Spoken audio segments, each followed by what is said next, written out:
Buddy Baker had been trying to win the Daytona 500 for 18 years. During that period, Buddy had led 407 laps in the Great American Race without earning the win. Hello everyone, I'm Steve Burns and welcome to NASCAR Classics, the 1980 Daytona 500. Buddy Baker joins us, and Buddy, no one had more miles on that famed speedway in a career. Between testing and racing, you had such knowledge of that track. Now, how frustrated were you that you had not won that race yet?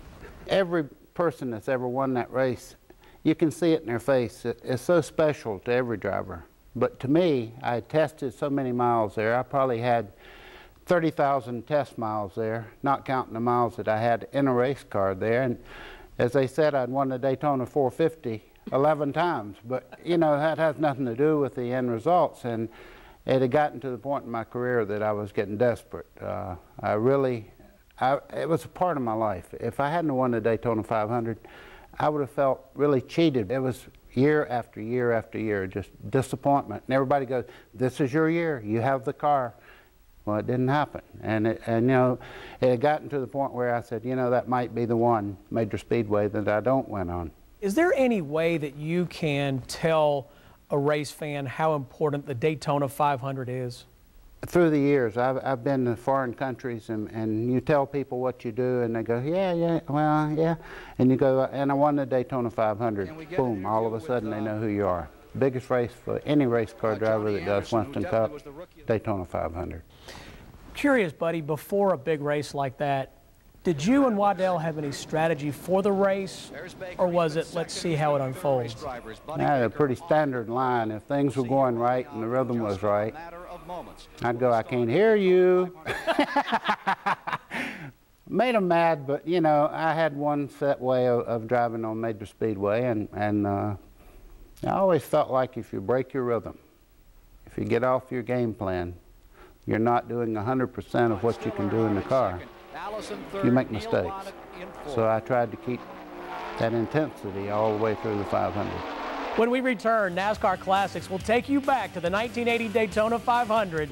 Stay tuned. They're talking about rolling 3 times around now. You just heard Bill Gasaway saying there may be 3. Now they're telling the crews they must leave the cars. Same thing, they want to get those cars good and warm before they start this race, because there's nothing worse than someone splitting a transmission or a rear end out there on this track with a whole mass of cars bunched up. It could be very disastrous. Temperature is 49 degrees, and for these pit crews who've cuddled these cars and babied them and massaged them, now these 3,700-pound brutes come to full life, and you see them moving down pit road and towards 500 miles of action. Oil temperature is reported as still too cool, says Bill Gasaway, and that is the reason for the 3 warm-up laps. Ladies and gentlemen, your starting grid for this 22nd Daytona 500. Front row, Buddy Baker and Donnie Allison. In row 2, the Wood Brothers car with Neil Bonnett and the 6-time champion Richard Peddie. Row 3, the 2-time Daytona champion Cale Yarborough, and the guy from the Midwest, Johnny Anderson, who's been a big surprise here. Row 4, Darrell Waltrip and Joe Milliken in car 72. In row 5, it's Bobby Allison, the former winner with the Bud Moore car, and Harry Gant. In row 6, the 1972 Daytona champion, the great A.J. Foyt and Lenny Pond, the Virginian. Row 7 is Marcus and another former winner with our CBS camera, number 27, Benny Parsons. Row 8, from the far west, Portland, Oregon, Chuck Bound and Ty Scott, the great Pennsylvania campaigner. Row 9, Terry Labonte, and look how well Janet Guthrie qualified. Row 10 is Cecil Gordon and the Winston Western champion Bill Schmidt. In row 11 is Kevin Housby and Richard Childress. In row 12 comes Don Whittington of Fort Lauderdale, Florida, and Bill Elliot. In row 13 is J.D. McDuffie and Jimmy Means. Row 14 is Jody Ridley and the Junior Don Levy car and Joe Bohr, just assigned to that machine this morning. In the 15th row, Tommy Gale and Jim Hurlburt, who picked up an assignment this morning. Row 16 is Buddy Arrington out of Virginia, and there's Dale Earnhardt with him in 32nd position. Ronnie Thomas and Johnny Utzman from Tennessee in row 17. Row 18 is Bruce Hill and the alfalfa farmer Cuckoo Marlin from Tennessee. Row 19, James Hilton and Bill Elswick making it into the field. Row 20, rookie Slick Johnson and Jim Vandiver, a real veteran. And out back, the 21st row is Richard Brooks and Bill Whittington, the other Whittington brother, in the field. We should probably have a camera isolated on that back row as well to keep our eye on young Bill. He's a fiery driver, at least, we said about him.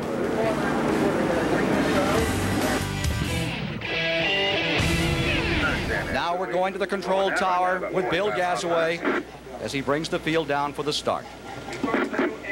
Better stand in the bog if you want to come off that corner, because they're swinging. Now, when you come on off the corner, they'll pick on up to you, 24. All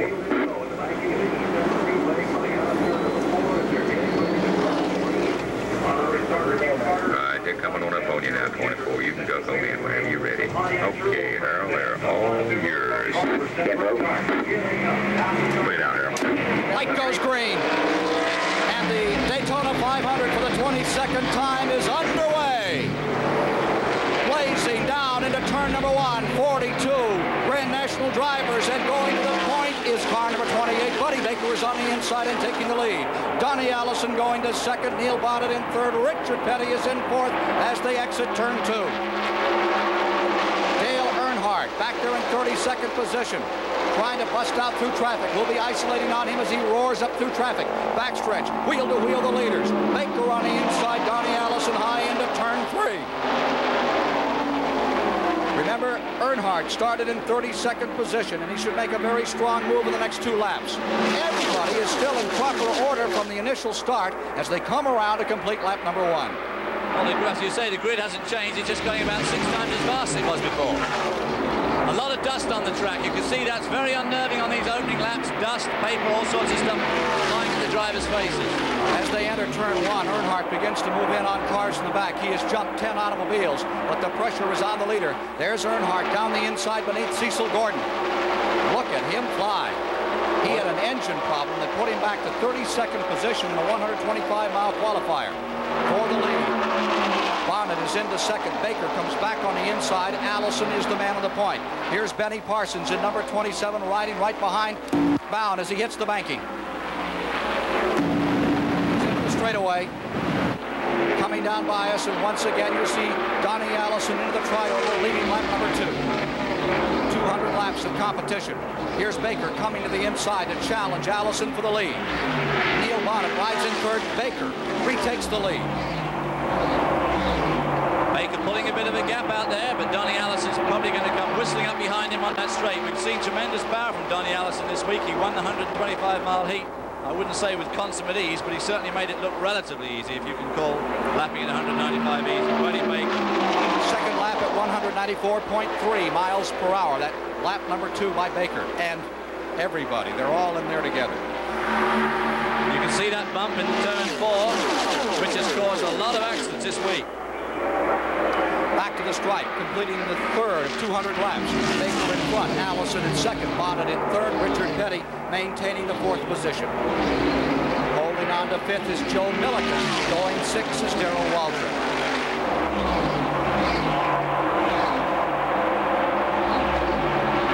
Out of turn 2, 14 cars in the lead draft. Baker breaks away by 6 car lengths, and watch them overhaul him as they go down that 3,000-foot area behind Lake Lloyd. Working lap number 4 of 200 with Baker in front. This car has tremendous power. Waddell Wilson and company have done a tremendous job on the engines. Many people say this will be a Ford's day. They draft so well here in 1980 at the Daytona Speedway. Earnhardt is now moving to 19th position. He started 32nd. Dale Earnhardt has now clambered into the 19th spot. Dale Earnhardt's just on his own out there temporarily, so he's looking for a draft to catch up with this leading group, who obviously have got a tremendous draft going forward. Look at Baker pulling away. There you see the man who's out in front trying to win his first Daytona 500, an effort that began back when this track literally began, 1961. Donnie Allison's dropping way back. He's dropping down to the inside on the back chute, and he's dropped right to the back of that lead group. There's Richard Brooks, number 7, running out behind the field. Now, he's the sort of guy that Dale Earnhardt needs to find so they can drag themselves up to that lead group. By our speed shot and then down to the front another time. Baker stays in front. Neil Bonnett hammers away in second. Richard Peddie in third. Milliken to fourth. And here you see Darrell Waltrip, number 88, moving into the fifth position. It is very tight running, and the laps are in excess of 194 miles per hour. Now Bonnett begins to overhaul Baker. Neil Bonnett in the Wood Brothers car moves in, looking for his first Daytona 500 win. Bonnett on the attack. Richard Peddie pulls up. Neil Bonnett's car on its own seems to be incapable of going much over 190, whereas Buddy can run 196. But in a draft, that car of Bonnet's is something else. Coming down to complete the sixth lap. 194 to go. Third Peddie, fourth Milliken, fifth Waltrip. John Anderson runs in the sixth position. Let's go to Brock Yates. Ken, obviously everybody is wondering what happened to Donnie Allison. I checked with Haas Ellington, his car owner and crew chief. He says the car is loose. So that means that the suspension is not behaving in this draft the way it should be. So Donnie's just going to try to hang in there in the hunt until the first pit stop when they can make the adjustments to put him back in. I think that's one of the problems that the Oldsmobiles have been having all this week, and that's where Neil Bonnett is really strong. Baker's last lap, 46 3/10 seconds, 193.1 mile per hour average for Buddy Baker, trying to hold off the field in the Daytona 500. We're back with you at the Daytona International Speedway, where they are working the 10th lap of the Daytona 500, 25 miles down, 190 laps, 475 miles to go. 10 cars are running in the lead lap. Here they are. It is Baker running first, Bonnett in second, Milliken's third, Peddie fourth. Running in the fifth position is the Darrell Waltrip car. Waltrip just maintaining fifth. Then comes Johnny Anderson holding on to sixth place. A.J. Foyt is now in the seventh position. Cale Yarborough running in ninth. Then comes the Allison car, Bobby Allison, and running out back of that pack is the machine being driven by Dave Marcus. Marcus is number 71, who was hurt yesterday. Here's Benny Parsons down the back straightaway at 190 miles per hour, closing ground. There you. That's Donnie Allison. Now maybe we can see how loose Donnie Allison's car is. Although it'll be a bit difficult to tell from this shot. You heard the audio from in the car of Benny Parsons as it was floating down into the corner. The leaders completing their 11th lap, with still Baker on the point and Neil Bonnett putting on the pressure.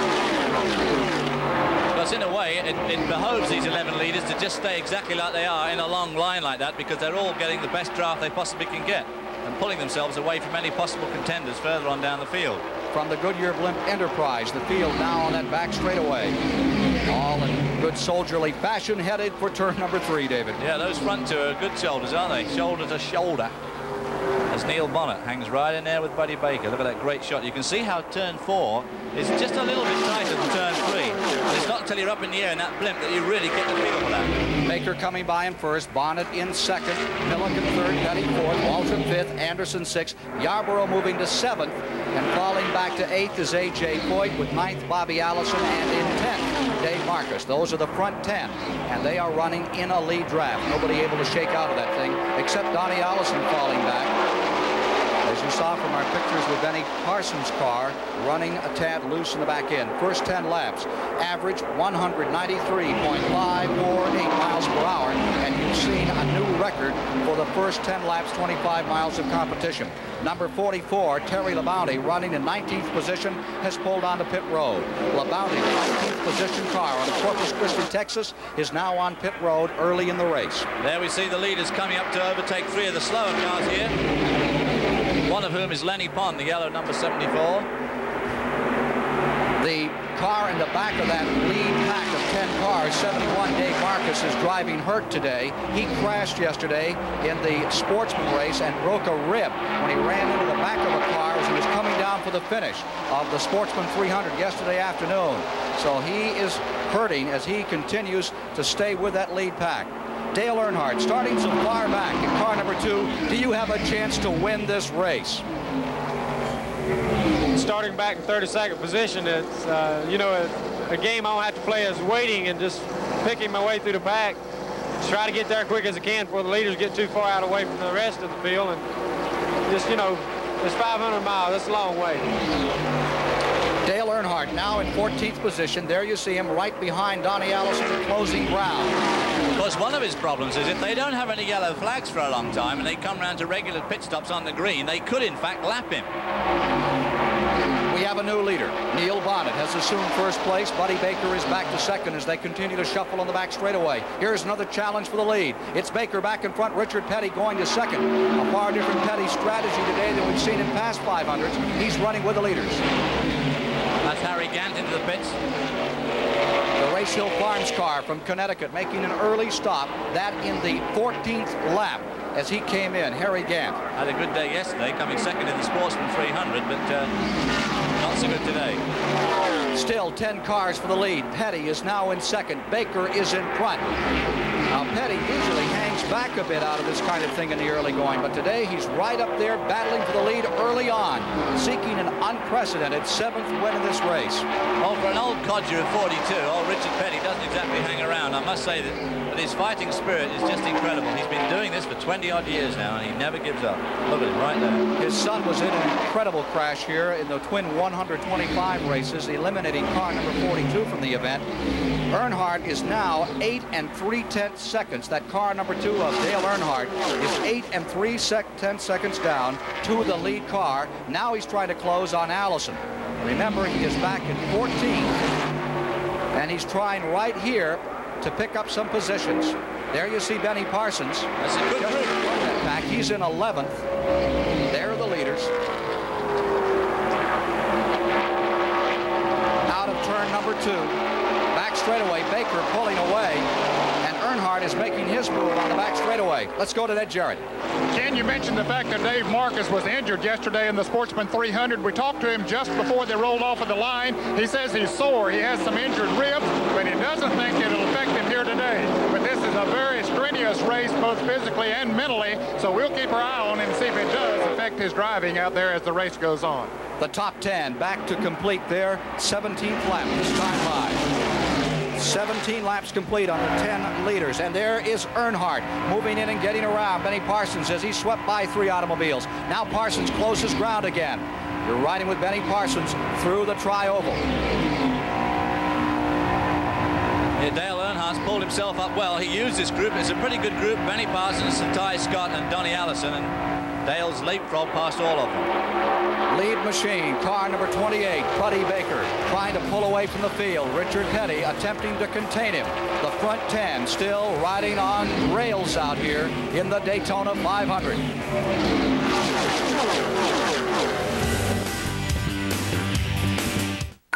Hey, race fans, you could win a chance to be Kenny Wallace's crew chief. The more collect calls you make with 1-800-CALL-ATT, the more chances you have to enter to win a racing weekend with Kenny Wallace.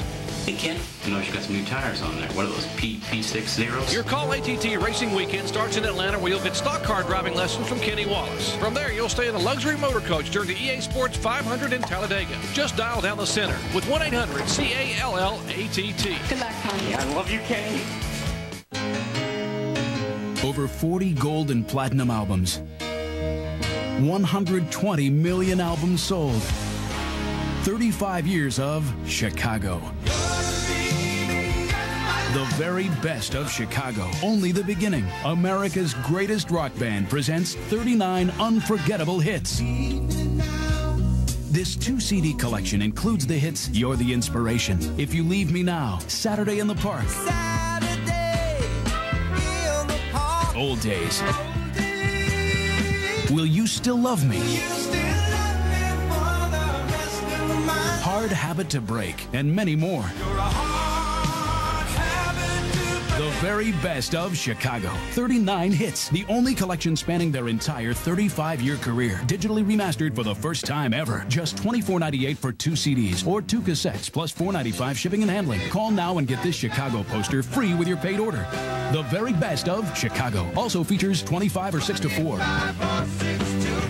Just You and Me. You are my love and my life. Baby, what a big surprise, and much more. Baby, what a big surprise. Experience the magic, the music, and the legend. The very best of Chicago. See Chicago on tour now. To order the very best of Chicago, only the beginning. Call the number on your screen or send $24.98 for 2 CDs or 2 cassettes, plus $4.95 shipping and handling to the address shown. Call now. Rush delivery available. Formula One lives on speed. The cars, works of art and marvels of engineering. The drivers, superstars, and rocket men. Formula One, the Belgian Grand Prix. Practice live Friday, 7 a.m. only on Speed.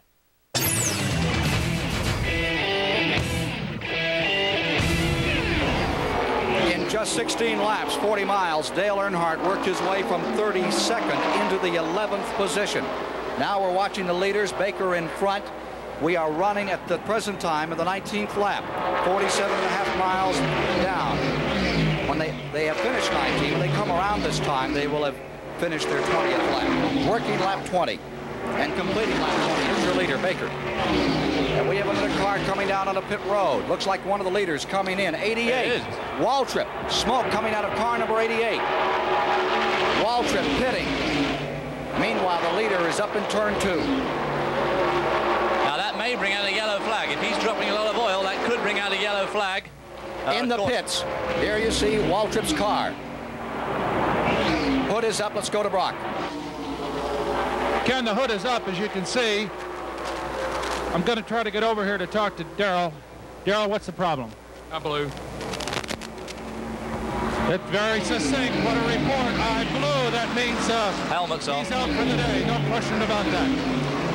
Darrell Waltrip, one of the favorites to win it, is out in the 20th lap, 50 miles into the race, and it's all over for the Nygaard team today. Darrell Waltrip out of action, climbing out of his automobile and walking away. That is a hard one. This is the one he wanted. Darrell's had a lot of heartbreaks. He so nearly won the national championship last year and lost it by just a couple of points, as we saw on CBS last year. And of course, he came a very close second in this race last year. Jim Hurlbert's car number 79 is also showing some smoke as the field works in the 22nd lap, 55 miles when they come around this time. Ned Jarrett is standing by in the garage area. Let's go to Ned. We're standing by Harry Gant, who is out of the race temporarily. Harry, what's wrong? After about the third lap, car started losing power. Got weaker and weaker there, and it's what a dead miss. I think it might be a valve spring or something broke. Are they going to try to fix it? They're going to check it out and see if we can. Hope so. Ken, as you can see, Gant is still in his car, hoping he can get back in the race. Now, last year, they used to change engines during the race, but that's been outlawed this year in terms for economy. And so if anything's really badly wrong, he's going to be out of the race. Lead change. Here's Baker back in front again, averaging 194 miles per hour, 194.805 in his last lap. You're watching Buddy Baker out in front. And we have a host of changes coming on as those leaders hustle back into the tri-oval to complete their 23rd lap. Going to second spot is Cale Yarborough, Peddie to third, Neil Bonnett in fourth as they hammer down into turn number 1. Back to Brock Yates. Ken, I've got Darrell with me now. He's regained a little bit of his composure after that terrific disappointment. Did you have any warning at all before she blew, Darrell? Yeah, I really did. When we took the green flag, I started telling them it wasn't running. It was running on 7 cylinders. We ran the whole race last year on 7 cylinders. I thought maybe we could do it again this year, but wasn't to be. You know, we've been down all the time. We've been here 10 days. We haven't run well. We didn't qualify well. I've never won a thing since I've been here. I didn't run the sportsman race. It's been a very, very, very disappointing week. We're sorry. Better luck next time. Not a happy man today, Ken. Back to you. Well, as Darrell said yesterday, one of the competitors dropped out of the sportsman race. He said, that's racing. And the next time someone says that to me, I shall personally place his tongue in the back of his throat. Because it's... Car number 30, Ty Scott on pit road, and that's been for a sizable time. Ty Scott, who qualified very well and ran the 125-miler in exceedingly good order this year in the Harry Hyde car, and the car is still up on the jack. It has been in now for a couple of laps. Earnhardt is now losing ground to the leaders, now 12 seconds back. He was 8 seconds back. And he sure could use a caution flight, get up with that lead draft. Well, one of his problems, of course, is he hasn't got a good draft to use. He was, in fact, with Ty Scott, and they were going very well together. Now Ty's pulled in, Dale's left out there with no draft. Ty Scott has just come back on the track. Ty Scott, number 30, is back on the track. Meanwhile, the leaders, of course, have an absolutely perfect situation. 6 or 7 cars there, dragging each other along at a tremendous pace and pulling away handily from the rest of the field, which includes, of course, Dale Earnhardt. And this is the big problem with starting a long way back in these races. 25 laps, 62.5 miles complete, 175 laps to go.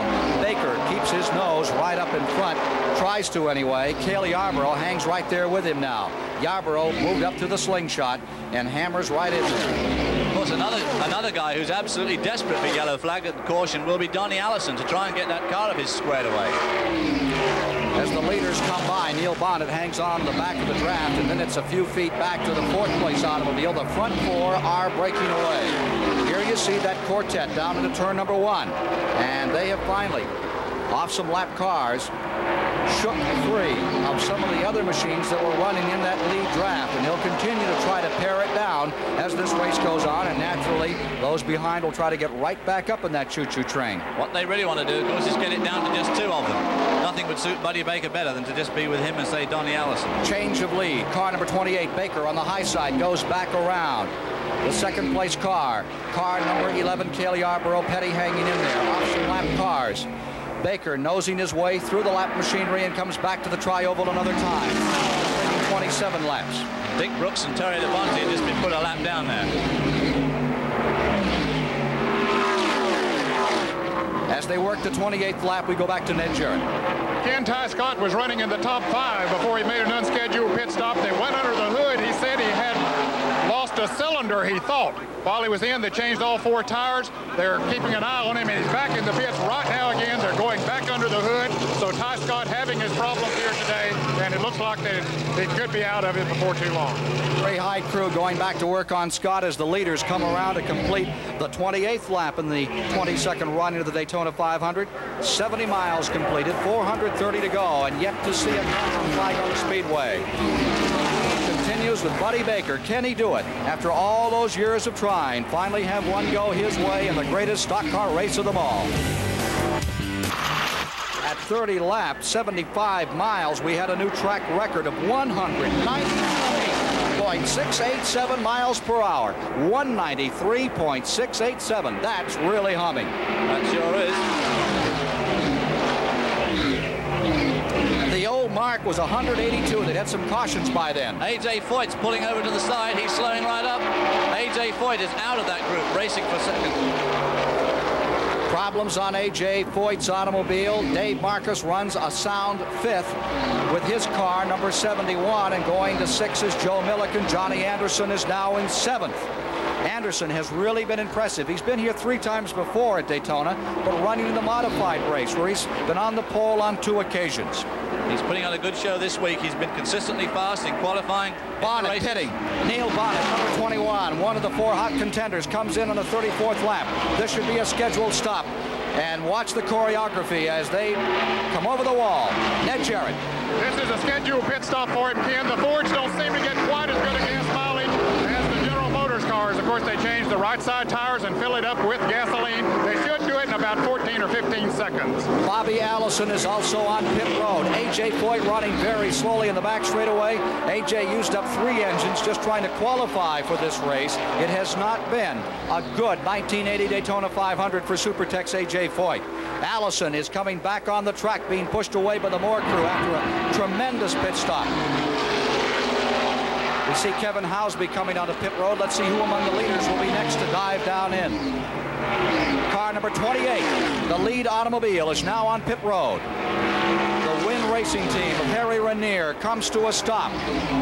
And the Waddell Wilson crew is over the wall. Meanwhile, Cale Yarborough picks up the lead. Number 11, Yarborough is in front with Richard Peddie in second. It is pit stop time. Critical here. Joe Milliken's in the pits. There's the pit stop on Buddy Baker's car. 13.5 seconds and he's underway. Benny Parsons, Donnie Allison, Chuck Bound into the pits. Donnie Allison will be doing some adjustments on his car, so his pit stop may be just a little bit longer than some of these others. Milliken coming in. A.J. Foyt struggling to get on pit road. The car limps as faster cars move around him. Cale Yarborough is in. There's Benny Parsons in. And here he comes back on the track. And already you can see that windshield, and they say A.J. may be out of gas. A.J. Foyt has not had an engine cave in, but he may be out of gas. Car number 7, Richard Brooks, his new car, tire rubbing on the left side. Richard Peddie back straightaway. Foyt on pit road. Crew going to work. Let's go to Brock. Brock Yates. Ken, we're in the pit with A.J. Boy, I'll tell you, that is one angry man. He ran out of gas. He's got the engine started now. They've changed the outside tires. A.J. kicked it. Caution on the speedway. There's been a crash in turn 2. A caution coming out amidst these pit stops. That's a break for some, an unhappiness for others as Richard Peddie is coming in. Can you believe that? And they're going to send him out. Can you believe Richard Peddie's luck at Daytona Speedway? Everybody stops on the green. Richard comes in and a yellow goes out. That should give him a lap on the field just like that. Here's Richard Peddie back on the track. He had come on pit road, was just slowing down, and on the radio they said, hustle, get yourself out there and get back on the speedway. So Peddie is out. We're getting a report now on what has happened in turn number 2 for you. Don Whittington saying the same thing. And I think we can see right now what developed up there, which has brought out the first caution of the day, which happened in the 35th lap. 2 cars breaking away. Looked like someone may have lost an engine. Is that Chuck Bound? That's Chuck Bound for sure, the Portland, Oregon runner, former Western champion. And the other car was Kevin Housby. Kevin Housby, whose father is a truck dealer out in Iowa and has brought cars down here for years. The Drake University student in car number 8, having trouble up there on the west banking, along with Chuck Bound, and those 2 cars are out of it, and it creates the first caution period of the afternoon. The field is now working in the 37th lap. 92.5 miles are down, 407.5 to go, 163 laps remaining. Leaders coming around. Housby's car's all right because he just in fact drove by here. Looked like Chuck Bound's car might have been in contact with the wall. We'll look at that again in a moment as car number 68, the Jim Testa car, was spinning, careening through turn number 2. Now Buddy Baker's number 28 is in for left side tires on pit road, and the number 17 car, which was scheduled for Roger Hamby and given to Don Whittington this morning, is on pit road. Here's Baker and his crew making a left side tire change. And apparently a problem on the rear tire. A little problem getting the lug nuts off on the rear tire, or tightening them up to be more proper. Let's go to Brock Yates. Ken, the problem was an impact wrench that the compressed air wrench that they used to take these lug nuts off didn't operate, so they had to make a quick change, and of course they lost a couple of precious seconds. Not quite so important under the yellow situation that we have now under caution. Would have been a disaster on a green pit stop, which of course he's already made one. And that could give Richard Peddie, as I say, a whole lap lead. At 30 laps, in the race, 75 miles. Here's Peddie now pitting. We had a new record of 193.6 miles per hour. Let's go to Ned Jarrett. Well, Richard Peddie came in just a moment ago as that caution was coming out. Ken, he had already committed himself to come down pit road. They're going to change all 4 tires now that they're doing it under the caution period. His crew is hoping, as you said, that he did pick up a lap. Of course, we'll have to wait on the NASCAR scoring to see indeed if he did pick up a lap by being able to make his stop under caution, where most of them had made theirs under green. Peddie is away, changing all 4 tires. All 4 tires, mind you, taking on a tank of fuel in 30 and 6 seconds. We'll be back with more live coverage of the Daytona 500 after this word from your local station. 39 laps are complete. They're working the 40th lap when they come by this time. They will have completed the first 100 of the Daytona 500 miles in this 22nd go, and they will be getting green when they come around this time. With David Hobbs, I'm Ken Squire in the control tower here at the Daytona International Speedway. And down in the pits, Ned Jarrett, Brock Yates, bringing you the action live and complete of this, the classic of American stock car racing. The leader, as we prepare for this race to go back to green, will be our CBS camera car. Benny Parsons will have appropriated first place.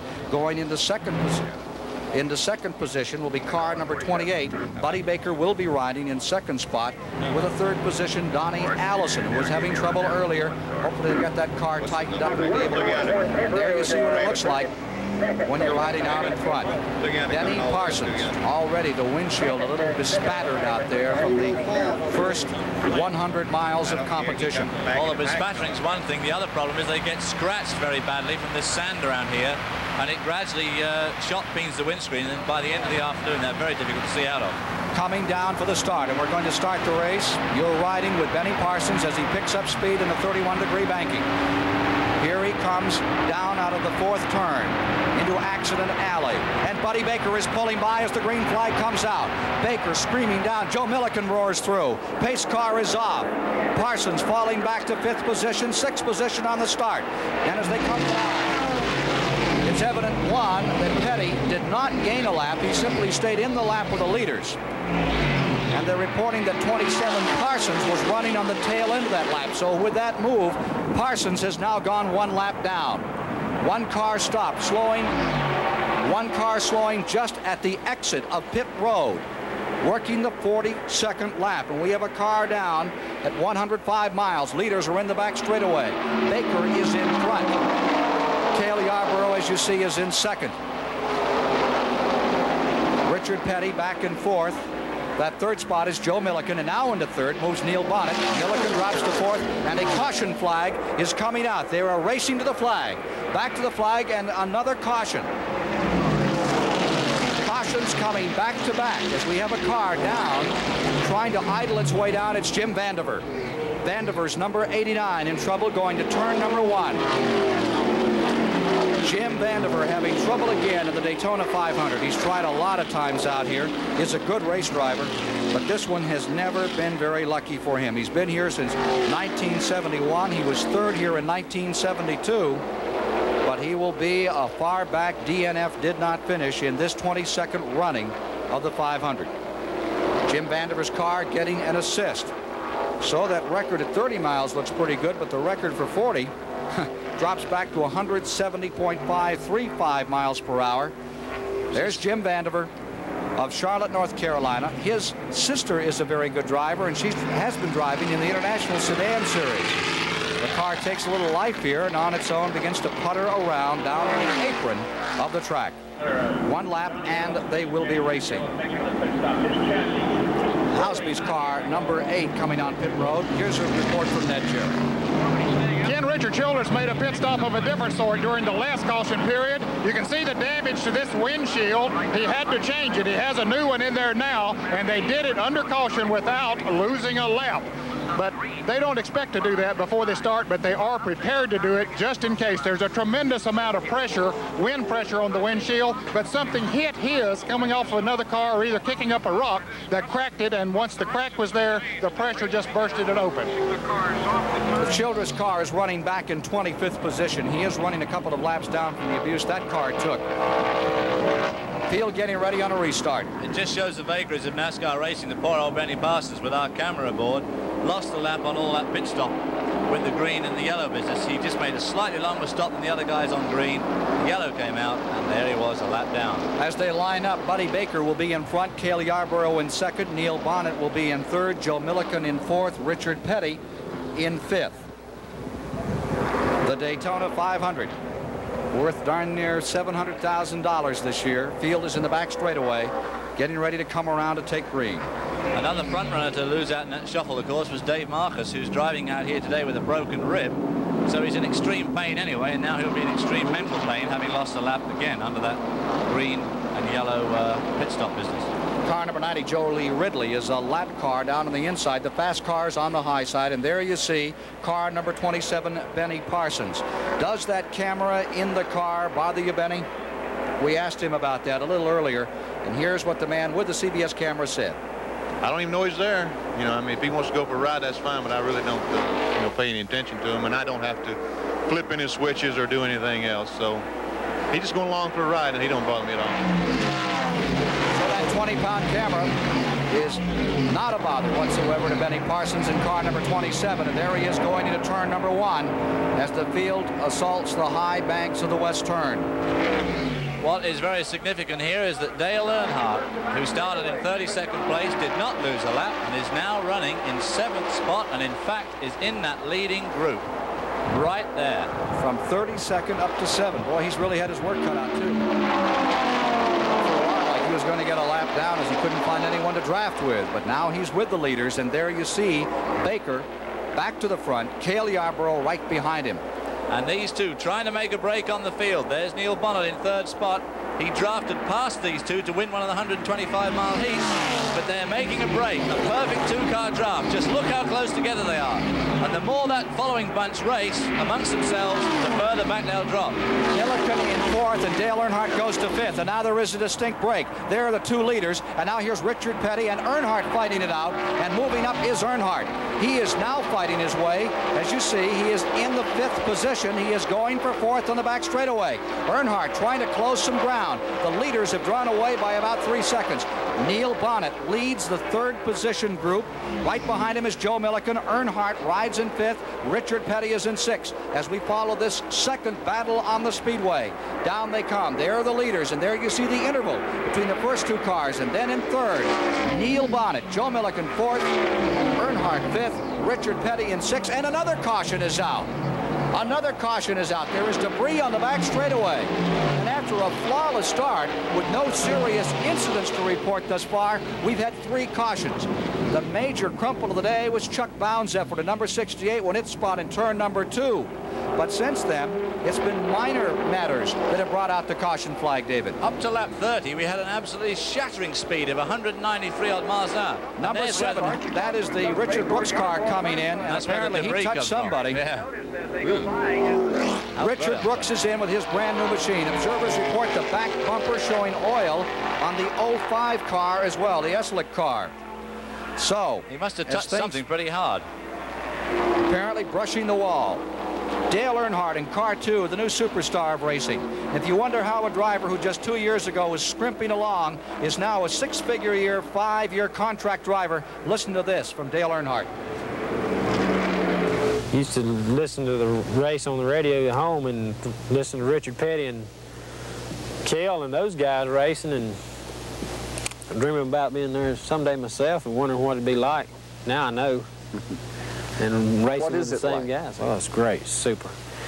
There ain't nothing like going fast at Daytona. You don't have to worry about letting off or cracking the gas. You can just go. And it's just the biggest thrill I've ever had. And relax. I can get around the racetrack, and if I got any other troubles in life or anything, I don't think. Just racing, that's it. I can have all kind of problems, and people say, "What, doesn't it bother you on the racetrack? You think about it on the racetrack?" I think about beating the guy in front of me or behind me. Why would you want to do something that you know darn well could turn around and bite you, could kill you? I had never wanted to do anything else. I never ever wanted anything as much as I want racing, or enjoy it, or like it, or would give up most anything in life to have it, you know. Why? I was born in me, bred in me, I reckon. I think racing, that's all I think, you know. I have let it get in my way of personal feelings a lot of times, and I've chose racing every time. Any question what you're going to win this Daytona 500? I think we got a 99% chance of winning, you know, because the team's so pumped up right now. The car looks so good. Everybody's got everything together so well. If I can just put it together on the racetrack, I think we'll win. We've got a good chance. The Dale Earnhardt definition of commitment. It has brought him from 32nd position to battle with the leaders right up in front, David.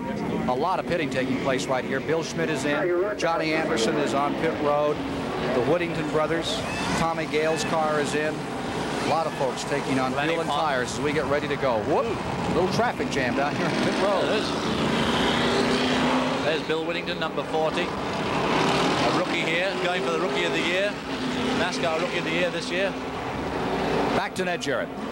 Ken, I'm standing by with Junior Johnson, a Hall of Fame member who won 50 Grand National races himself. Of course, he owns the car that Cale Yarborough drives now. Junior, you changed the engine in Cale's car this morning before you came out. Did you have any anxious moments at the start of the race that maybe it might not perform right?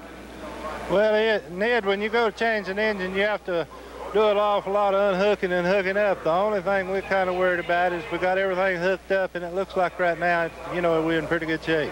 They changed that engine, Ken, because in practice yesterday afternoon, the one they had in it was not performing quite the way they wanted it. They felt the one they put in there now would be the one that would get the job done, and it looks like it's working for them. Junior Johnson, who won this race in 1960 himself, and his cars have won it again in '69 with Leroy Yarborough and 1977 with Cale Yarborough. Of course, this changing engines can be a mixed blessing because Benny Parsons took out his rough engine, lent it to A.J. Foyt, who'd qualified at the higher speed. Let's go to the control tower.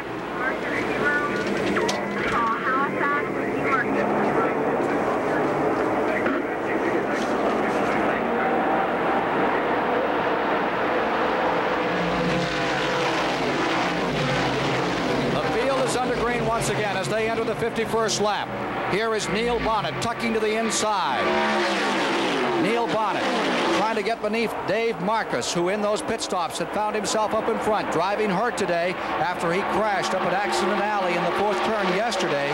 Hard. Back straightaway. Bonnett in first. Marcus is now in second. And the field is all back together once again. There's your leader, Neil Bonnett, the youngest member of the Alabama gang out of Hueytown, Alabama, driving for the Wood brothers. And what a superstar he's going to make in years to come. Peddie is third.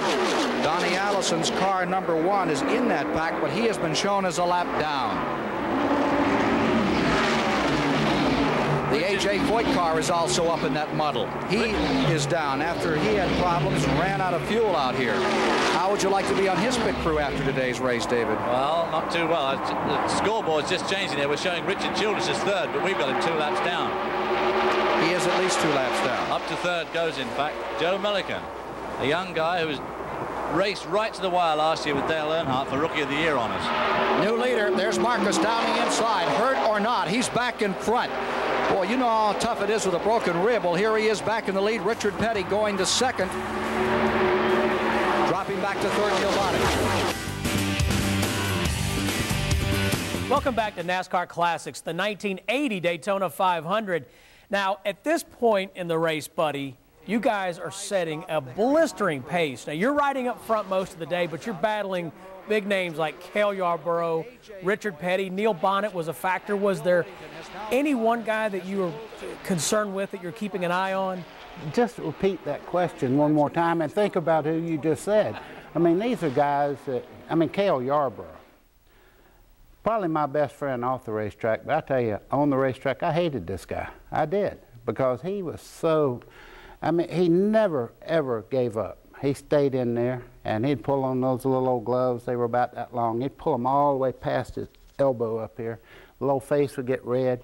There was never a moment that I ever felt that, hey, I got this thing locked up. I had a great race car. Buddy, you guys knew you had a fast race car. What were they telling you on the radio once you got into the race? I got carried away and broke way out in front one time. Well, caution all of a sudden for debris.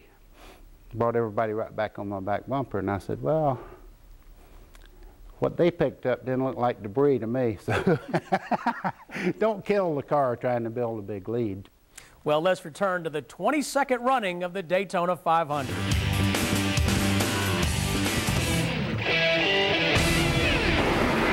Baker's last lap in the lead at 192.719 miles per hour. 8 cars in the lead draft. Some of them are a lap down. Cale Yarborough hangs right in there with Neil Bonnett. They are now working the 57th lap. When they come by, they'll have completed 142.5 miles, 357 miles to go, 357.5 to the finish of this Daytona 500 live on CBS. Buddy Baker still up in front. Second position, this very tight draft. Neil Bonnett pulls up, and now Dale Earnhardt clearly into third. Buddy Baker dropping to fourth. Well, Neil Bonnett's been running strong. Well, look at all that paper and dust come up as those cars rush up to the wall and squeeze a blanket of air between them and the wall. The 17 car comes back out. Don Whittington from Fort Lauderdale back on the track. Look at Buddy Baker pull away down that back stretch. Now he has come from 5th up to lead and then fallen back to 5th here in the matter of a commercial. Here's Neil Bonnett back for the lead. Here comes Earnhardt into 2nd. This is the highest Earnhardt has run today with a Rod Osterlund car from California. Roland Wolotica, the crew chief, along with J.C. Elder, and what a job they've done with that team in the past 2 years. Earnhardt just signing a 5-year contract, 6 figures annually, to chauffeur this #2. Back to the Tri-Oval. And here you have the 2 young Turks of Grand National Racing up in the lead. A remarkable story is Dale Earnhardt. This race last year, his total earnings from NASCAR racing was $26,000. It's up to nearly $300 now. Earnhardt moves in as if he wants to pass. Let's see if he'll take a shot at him right here. There they go into the back straightaway. Earnhardt looking for perhaps first place when they enter turn 3. He drops it down a little, comes to the inside. Baker is down on the inside, back there in the 4th position. Inside of Cale Yarborough, the front 4. Millisecond apart as they blast by at over 190 miles per hour. Donnie Allison's car, they report, is showing some smoke. #1 Allison's car, the observers are vigilantly watching now as they fear he may be losing an engine. And they say now that it may be tire smoke off car #1 Allison's car. Let's see if Earnhardt is going to take a shot at Neil Bonnett.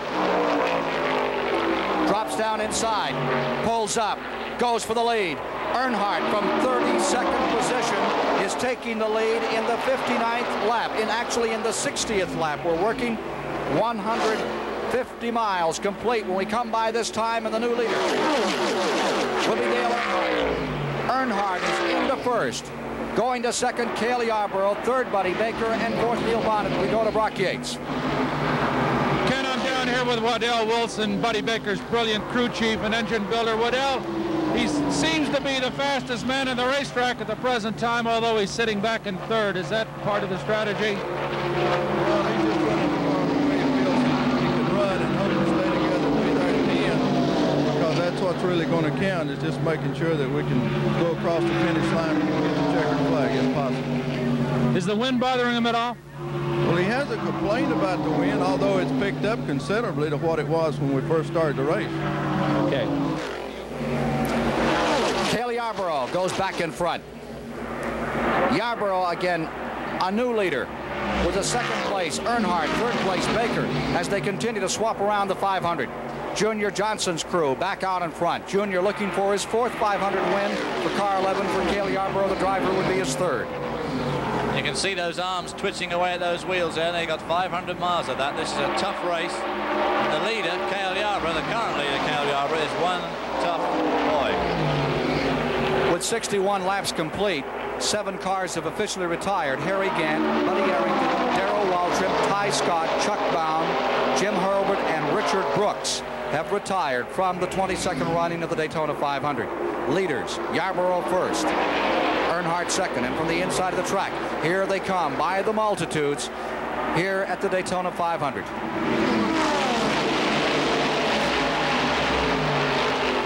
Into the first turn, and it's still a pretty strong draft for the lead. There you see Bonnett in 4th, Richard Peddie hanging on in 5th, a lap car in between them, which is the Dave Marcus automobile. Dale Earnhardt right up to the wall there, absolutely scraping down that wall going through turn 2. There's a bit of a bump going in there, and it tends to throw the cars up high. There we see Cale Yarborough, currently leading in car number 11, Junior Johnson Oldsmobile. A very fast car and a tough driver. Richard Peddie and Bobby Allison fighting for 5th position, right behind Neil Bonnett. Richard Peddie with those familiar Peddie colors and his sponsor's livery, and behind him comes Allison. Bobby Allison, who is a truly strong contender to win this race today. That Bud Moore car and the Bonnett car in a draft have been incredible, as they have proven in the 125-mile races on Thursday, in which Bonnett won a race, and Allison looked like he was just kind of riding around to see what would happen when the distance came up to 500 miles on Sunday. Let's go to Ned Jarrett. We're in the garage area again with two disappointed drivers. Joe Milliken, one of the top rookie candidates last year, is out of it. Joe, what happened to your car? Well, Ned, you know, the car was running real good and was comfortable and everything, and it just locked up. The motor tightened up on the thing. And standing beside of Joe is Dick Brooks, who started in the rear and had made a good run up towards the front. Dick, what happened to you? We just exploded a brake rotor and didn't have any brakes, and then on a restart, I got on the outside of a car, and when he come up, I couldn't stop, and I scraped the wall, and I guess we bent the rear end up pretty bad because I can't steer it. Okay, so both of them out of the race, and you can see the disappointment on their faces. The lead trio just averaged 46.2 for time, 194.805 miles per hour on the last lap for those front three cars. And we're following them all the way around the Speedway to give you the perspective of this 2.5-mile track. Here you see the lead car down on the east end of the Speedway, down through that very tricky fourth turn area, into the tri-oval. Cale in first, Earnhardt in second, Baker in third. Wheeling by the crowd into turn number 1, front three. Fourth place car just behind him is number 21, Neil Bonnett, and then comes Peddie. And Dale Earnhardt really goes high there. There you saw it, 360 degrees around this 2.5-mile Speedway. It's 65 laps down, 162.5 miles complete, 135 laps, 337 miles to go in this Daytona 500. And I'm here with Roland Melodica, the crew chief on the Dale Earnhardt car, and he says that things are just perfect. We're doing all right. The tire wear's good. Everything's running well. How about that kid behind the wheel? How about that kid behind the wheel? He's great, ain't he? He sure is. He is. He's right up right. It's a happy bunch down here right now. Bill Whittington's number 40 is being pushed back behind the wall. Number 40 is coming out of the race. One of the Whittington brothers retiring the D.K. Ulrich car.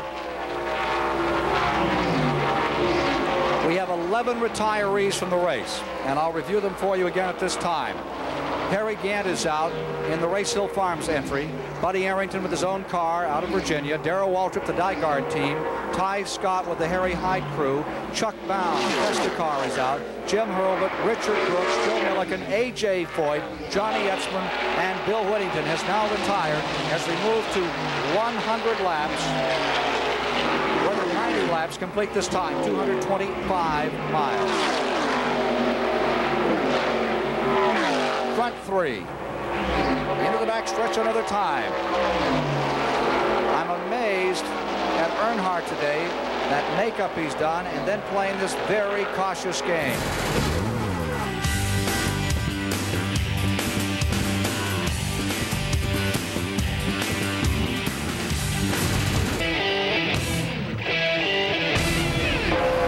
At 90 laps, 225 miles, we have a new race record at 225 miles an hour.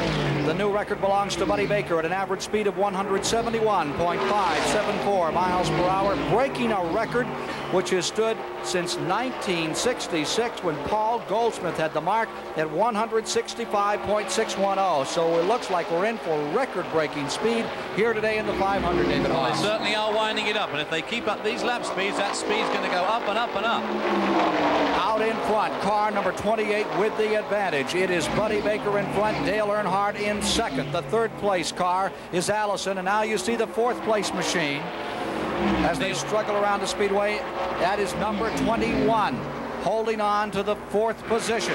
Neil Bonnett. Fifth is Richard Peddie. Ned Jarrett is with Junior Johnson right now. Ken, you mentioned that Cale Yarborough was having a problem going out of the pits a moment ago. Junior, what went wrong when Cale came into the pits and went out so slow? Well, I guess something's happened to the transmission. It's either jammed the synchronizers or something. It's only in high gear and it won't go in any other gear. So it does not affect the car once he gets his speed up, but stopping under the green with that kind of a problem, Ken, is going to cost him a lot of extra time here this afternoon. And so the Daytona two-time champion, Cale Yarborough, is running back in sixth place on the end of the lead lap as we approach 100 laps of competition, the halfway juncture of the event. Baker and Earnhardt are opening up an advantage. Now 9 3/10 of a second lead over that second pack of automobiles. Suddenly gone up to 10.4. Those two leaders are setting a cracking pace, and the others just can't maintain it. And they're gradually pulling away from them. Bobby Allison's running a lonely vigil in third spot with no one around him to either help him. Obviously no one around to hinder him either, but he's not making any ground up, that's for sure. Johnny Anderson runs in 7th position. Going 8th is Donnie Allison, and there you see the car number 27, Benny Parsons. Is it actually that dirty on a race car out there? Well, it gets very dirty. Of course, the lens has only got one eye, so you can see just a little bit better than that when you're in there, but they get pretty gunged up as the day goes on. The 9th position is Dave Marcus, number 71. Running in 10th is that number 27 with a CBS camera, Benny Parsons. Those are the front 10, and 6 cars continue to run the lead lap, and these two, as we come to the halfway point, next time by, are setting incredible speeds. They're breaking all the records. Now, all the records from 100 laps on this racetrack are held by either Richard Peddie or A.J. Foyt, and they are going to be ripped apart by this pair here. Neither one having won the Daytona 500 before, and they are now trapped in lap cars. You see Lenny Palm on the high side, Bill Elliott on the inside. Baker looking for some room. Passing flag is out. Here's Baker dropping to the inside on Palm. The halfway move over sign is given simultaneously. And the blue flag pushing those lap cars out of the way. And the cross flags, Harold Kidder really had his hands full. Now, it's really the responsibility of those slower cars to stay low on the track and allow the fast cars to go on the high side. You'll see there, unfortunately, they both had to go on the low side. And the big problem comes when the driver's not paying full attention, is he gives up for one car, doesn't realize there's another one there, and tries to help the first car and moves. And of course that can be disastrous, as we saw in fact yesterday afternoon. There is Earnhardt just in front of the Benny Parsons car. Parsons running a lap down. There you see those two leaders just up in front of our camera car. And there you see Parsons. He's only about 3 car lengths behind those two leaders as they go through the tri-oval.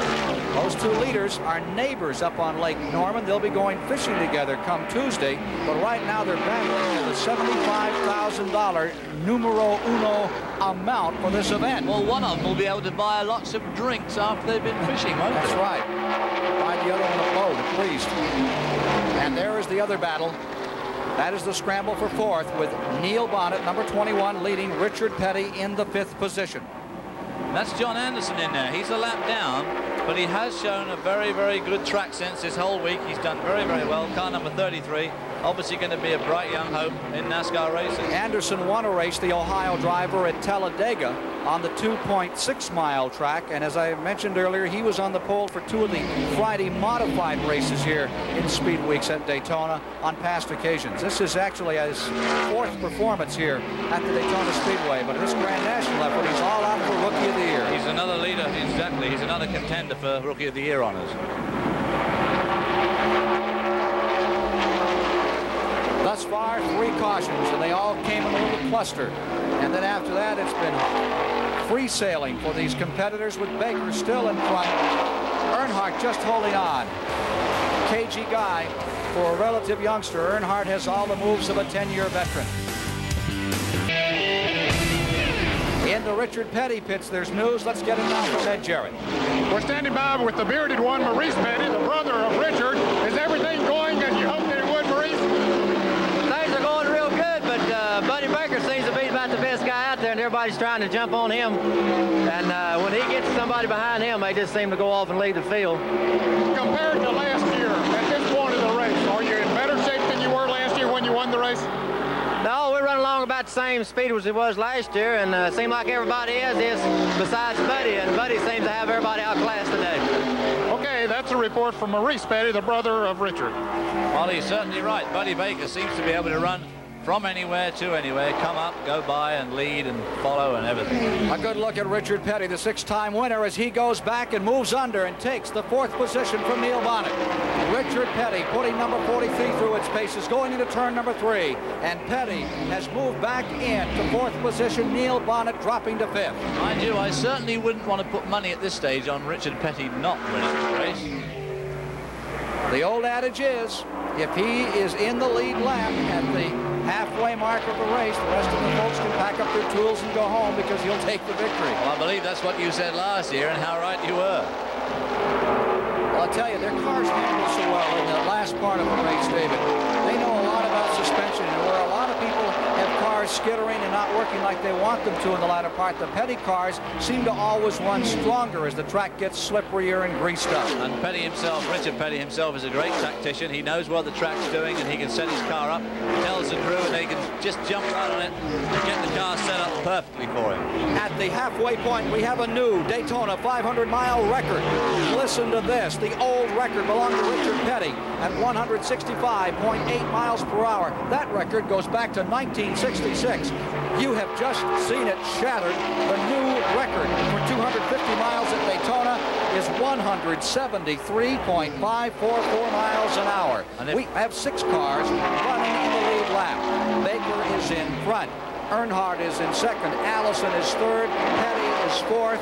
Fifth is Neil Bonnett. 6 is Cale Yarborough. Those 6 cars are all in the lead lap. 1 lap down in 7th is Anderson. In 8th, Marcus. Running 9th, Donnie Allison. 2 laps down in 10th is Benny Parsons. In 11th is the number 44 Corpus Christi driver Terry LeBouter. And in 12th is car number 75 being driven by Lenny Todd. Is it hard to keep your mind on your job for 500 miles, Buddy Baker? It's not very hard. When you're running fast as an airplane flies, keeping your attention is like standing up on a motorcycle. It's not very hard to keep your attention. It's a tough business, and if you ever really took your mind off of it, you'd end up going around backwards and tearing your race car all to pieces, maybe yourself. He's true and he's not true. I mean, concentration is a very, very major part of automobile racing, and of course you've just got to concentrate very, very hard the whole time. But it is easy sometimes. It just laps a little bit. Car number 1 going a lap down again. Donnie Allison falling back another lap as Cecil Gordon comes in for right side tires. Number 24, Gordon, is in again, and here you see those leaders back through the first and second turn. Baker. The hard luck story. He reminds me in some ways of Lloyd Ruby at Indianapolis, who tried so many years. Such a good race driver and could never win. There is trouble in turn number 4. That's Cale Yarborough and Dave Marcus, isn't it? There is a crash in turn 4. Marcus's car, and it looks like Cale Yarborough's car is with him. 2 cars have wrecked in turn 4. That is right where Dave Marcus ended the day yesterday and sustained a broken rib. In the last laps of the Sportsman 300, we may get a chance to show it to you and show how he was injured yesterday in an awful crash up there in Accident Alley. Here is Baker maintaining the front position as he crossed the line. Dale Earnhardt coming in the second position to the stripe. What an incredible coincidence. The first 2 spots. What an incredibly unlucky coincidence for Dave Marcus. We're going to get a chance to see again what happened in the turn 4 area. Field coming through, already in contact. Marcus's car sliding Yarborough's car to the inside. We'll try to get a report as to where it began up there. Car number 71 coming to rest Dave Marcus about where it did a year ago. Rather a day ago. A day ago, yeah. 1 day ago. He must be beginning to wonder about that car. The leaders are right into the pits now. Last year it was turn 2 where he had trouble. Here's Earnhardt on pit road. And there's Baker in. And watch that crew on this high camera. They're under caution, so the pressure isn't really on. Nevertheless, they get the job done in pretty good time. Buddy Baker coming around with a 4-tire change here for the 4th caution of the day, getting this opportunity as he continues to lead the Daytona 500. For the 2nd day in a row, Accident Alley has taken Dave Marcus out of contention here in competition. There you see number 71 being towed in from the 4th turn area. Now let's take a look at what happened yesterday. Joe Thurman had slammed the wall. He's pinned up against the wall, and then Del Cord, slowing down, losing engine, is tagged from behind. That car behind was the Dave Marcus car. He was running for 3rd place when it happened just yesterday.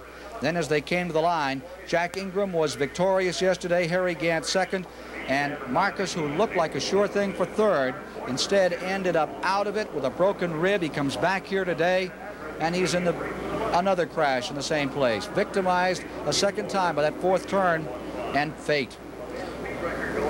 Let's take another look from another angle at what happened to Dave Marcus just a day ago.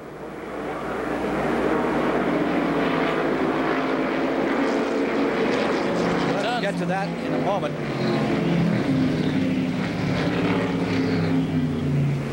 We may get another look at what happened just a moment ago here. You see Yarborough sliding down the inside and Marcus high. I wonder if an engine cut loose on Dave Marcus's car, David Hans. Might have done. It's difficult to tell who was in front. Those two had been drafting each other around for quite a number of laps. And in fact, we're about to be put down yet another lap by the lead group.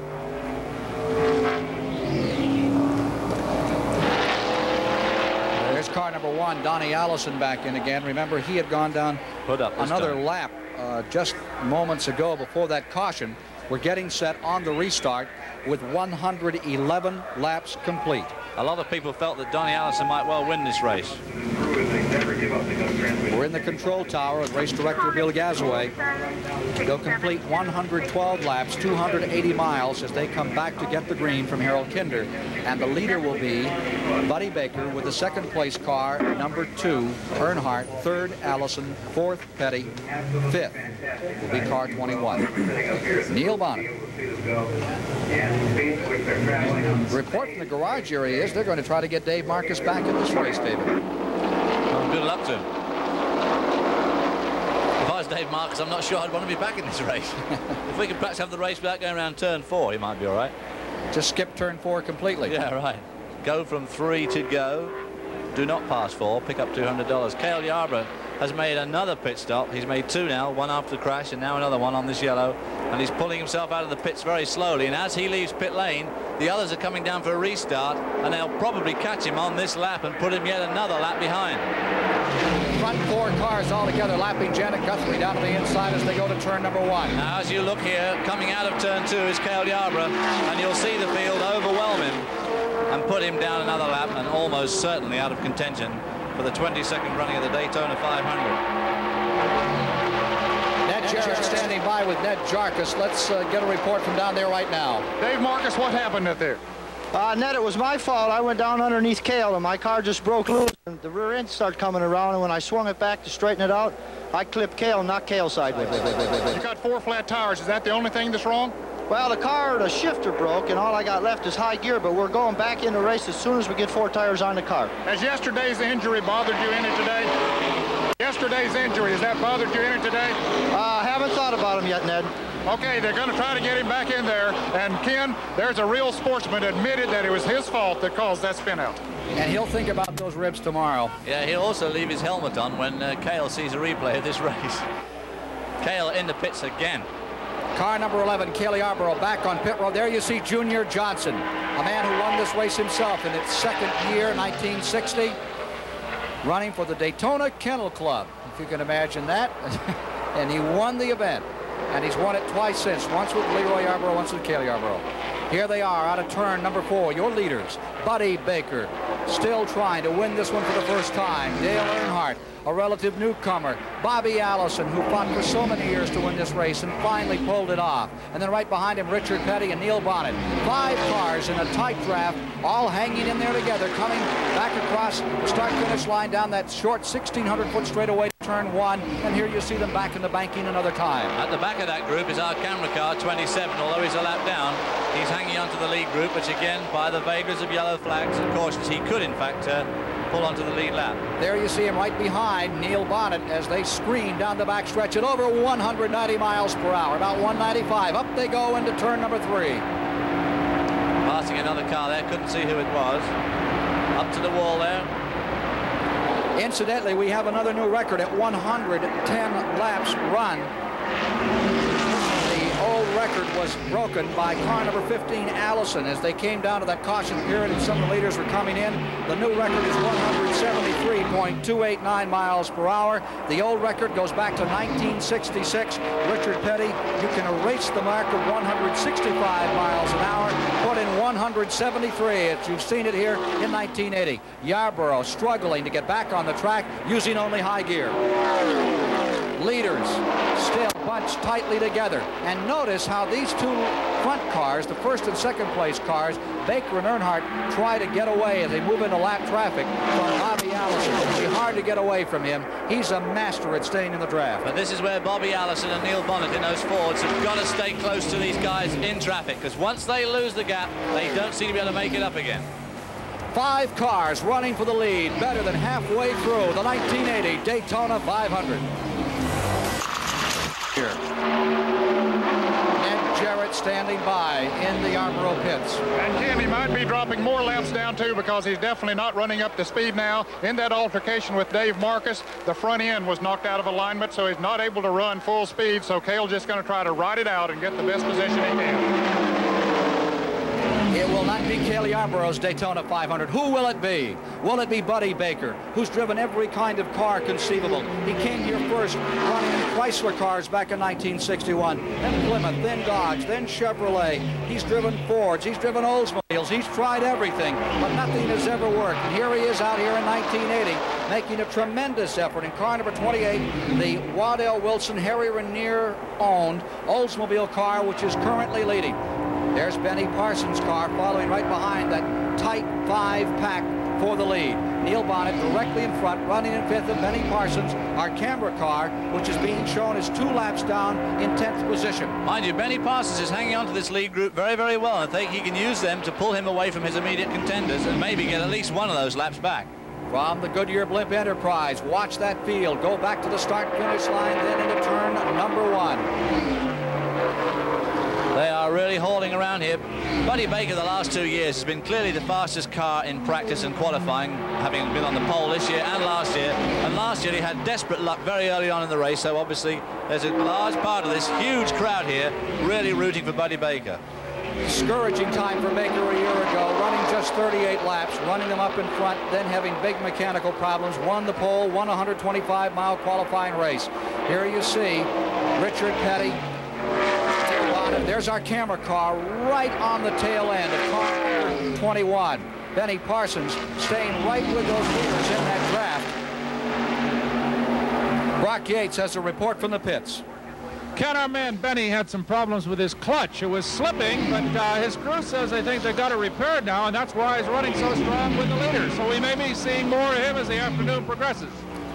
One of the big stories here is running in 6th place. Number 33, John Anderson, out of Meslin, Ohio, is staying right up with the leaders. Here again is Parsons' car. How about this at 195 miles an hour? Well, I was just going to say that last lap was at over 194 miles an hour, so our camera car, clutch can't be slipping all that badly. We've never gone for a ride at 195 miles an hour. Just hang on here. Benny will take you around again very shortly. Here's Baker still in front, and Earnhardt willing to sit in the catbird seat. Just see what develops out here. Well, there's absolutely no point in Dale Earnhardt doing anything else. It's obvious that Buddy Baker does have more power than most of these cars here, and Dale Earnhardt might as well use Buddy Baker's power to pull himself around here as his own. The more they race, the slower they go. So he's just very happy to sit there right in Buddy Baker's draft and pull themselves around at laps of 194 miles an hour. We can see even more records fall here yet. 15 cars have retired from the 42 that initiated the 22nd running of the Daytona 500 with David Hobbs. I'm Ken Squire. Hope you're enjoying our live coverage of this, one of the great spectacles in the world of sport, and certainly the most exciting automobile race there is. The Daytona 500, always an incredible event.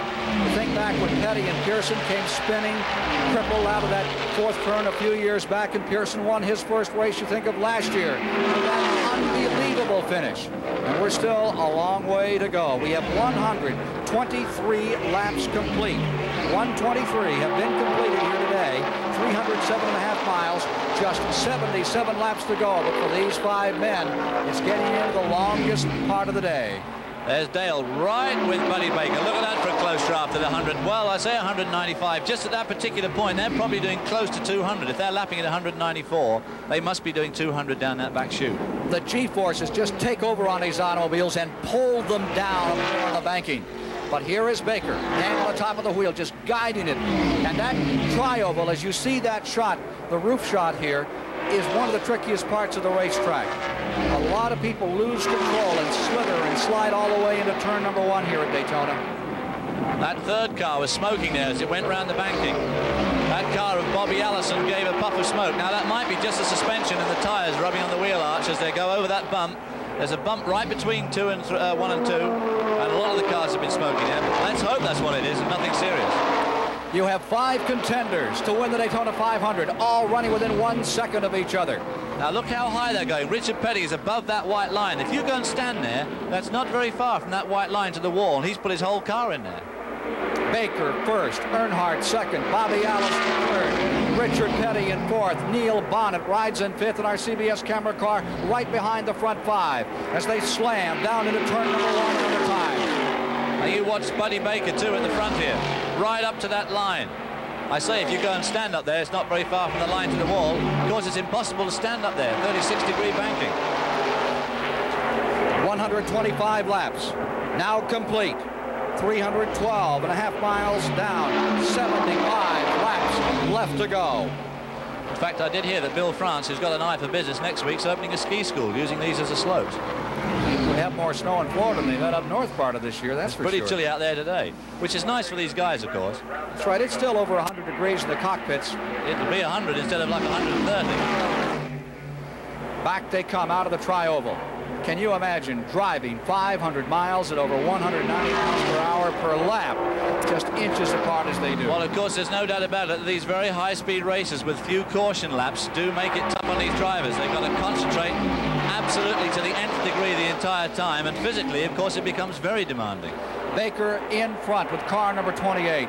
He loves super speedways. He loves to go incredibly fast. If they could turn 210 miles an hour, he doesn't much care for the short tracks, but on the super speedways, he feels really at home. Now look at those bumps there. That's as they go over the tunnel, and that's what's been upsetting so many cars this week. And as you've called it, Accident Alley, we've had a lot of accidents at turn 4 there. You're watching it live here on CBS today, along with 130,000 spectators at the Daytona International Speedway, all up on their toes as 5 incredibly good drivers continue to intimidate, to psych each other, and ride flat-footed all the way around this 2.5-mile tri-oval. Well, I think just right at the moment, they're not doing too much intimidating or psyching. I think they're all very, very happy to just follow Buddy Baker and use that tremendous power that Waddell Wilson is extracting from that engine. There you see Jimmy Means, number 52. He's hanging in there today, holding on, and he should be in for a good finish before the afternoon is over. Among the front 5, they are back out of the 4th turn. Here's Baker. One time Baker spun at Talladega, Alabama, running at over 200 miles an hour. He hit nary a wall, just spun down into turn number 1. I'll never forget afterwards asking him about this man. He says, an incredible piece of driving. And Baker saying, yes, it's just amazing what you can do with your eyes closed. Checking tire pressure, getting ready to change tires on Baker's car. That's on Buddy Baker's car. They're getting another set of rubber ready for car number 28. These cars run much higher tire pressures than most racing cars, and they run around about 50 pounds per square inch in the outer tire and about 40 pounds per square inch in that inner liner that we saw early in the program, which is a tremendous safety device. You can't get a complete deflation down onto that safety in the tire. Flag is out on car number 52, Means, and number 53, Slick Johnson, as the leaders slip by on the outside. They slip by Slick. We're building up for a gangbusters finish here today in the Daytona 500. There's Donnie Allison. You see him there. He's riding back in the 9th position in car number 1. Allison is riding in 9th, 2 laps down from the leaders. There's Allison in the car number 1. Had such high hopes for today. He's had some problems, and he's riding a little bit off the pace at the present time. Is that Johnny Anderson he's with? Number 33. Yes, it is. So well. That's the 6th place car, Johnny Anderson, right there behind him. Now he's a lap up on Donny, though, isn't he? Again, the leaders coming by the pit area. Well, the front 2, Buddy Baker and Dale Earnhardt, have never won here. Bobby Allison and Richard Peddie, of course, has won here many times, and Neil Bonnett's never won here. So we've got a very great conflict of interest out there. So with 130 laps complete, Baker is leading. Earnhardt is in 2nd, Allison 3rd, Peddie 4th, Bonnett 5th.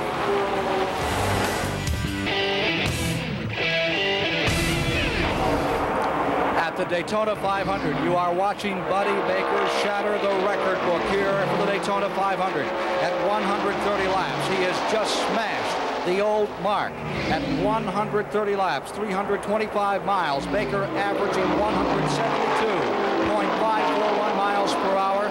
The old record, 1966. Richard Peddie at 164.441 miles per hour. And I would point out that the world closed course record for 500 miles was set at Talladega, Alabama by Lenny Pond, averaging 174 miles an hour, just 2 miles an hour faster than they're currently running back in August of 1978 in the Talladega 500. At the average miles per hour per lap they are turning, they could break that mark. Car number 27, Benny Parsons, is pitting. We're back to a pit stop period in the race, and we're under green. There's Parsons on pit road with car number 27. And the car that is currently leading this race, Baker's car, was the car that Lenny Pond won his only Grand National race in, and is the car in which he set that record of 174 miles per hour for a 500-mile race back in 1978. Here's Dave Marcus. He's back in the race. Remember, a few moments ago, he brought out the 4th caution of the day. He is back on the track and is once again running and reported out of the top 15. But he has come back out as he continues to battle on the 31 race, $6 million NASCAR Grand National Series. There we see the leaders. Buddy Baker still leading Dale Earnhardt, Bobby Allison, and Neil Bonnett, all of whom have very wisely elected to stay right behind him. Richard Petty. After 22 years of racing, Richard Petty, do you ever lose your concentration in a 500-mile race like this? No way. In fact, it gets tougher every day, and I guess I concentrate more. I might realize that, you know, I hadn't got as many years in front of me as I got behind me, and I might work a little bit harder from there. But as far as concentration, when you get out there, you better be concentrating 100% of the time, or you're going to get in trouble like Emily did the other day. Richard Petty concentrating on Bobby Allison's real bumper. Bobby Allison running in 3rd, Earnhardt 2nd. There's your leader, Buddy Baker, and just behind them, number 43, Richard Petty, the 7-time national champion, 6-time Daytona 500-mile winner. He is running 4th. In 5th is Neil Bonnett. A lap down is Johnny Anderson in 6th position. Here's Ned Jarrett. There's not only competition going on the racetrack, there's competition going on in the pit for the Pit Crew Championship. And right now, Dale Earnhardt is leading. He has been in the pit a total of 206 seconds. Buddy Baker is in 2nd place at 223 seconds. They got pit stops coming up very shortly.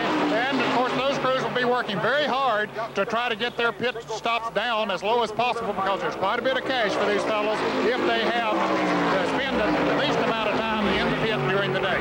Something like $60,000 on the tour, so they really, those are combined times for the 3 or 4 stops they've already made. Well, that's one thing about NASCAR racing. It's the first automobile racing in the world where real money is starting to come in. You know, it always breaks my heart when I see these golfers and tennis players win these huge amounts of money, and these guys knock their brains out all day and pick up half the sort of money. But we are seeing injections of big amounts of money into automobile racing, mainly from NASCAR. There's Cale about to be put down another lap. Here come the leaders. Cale. Ready to overlap. Cale Yarborough, twice a winner of this race, not to happen today. Continuing to run for points. Cale Yarborough staying out there. Here comes Baker. He's about to put a lap on Yarborough as they come out of turn 2. Earnhardt putting him a lap down. Bobby Allison putting Cale Yarborough a lap back, as well as Richard Petty and Neil Bonnett. Lead has not changed in the last 27 laps. The pressure continuing to develop. Those 5 cars less than a second apart, just waiting in a cat-and-mouse situation. The West Coast champion, Bill Schmidt, at number 73, he's on pit road. The hood has been up on his car. They're trying to get him back in the race. From the inside of the track, watch them come across that start-finish line.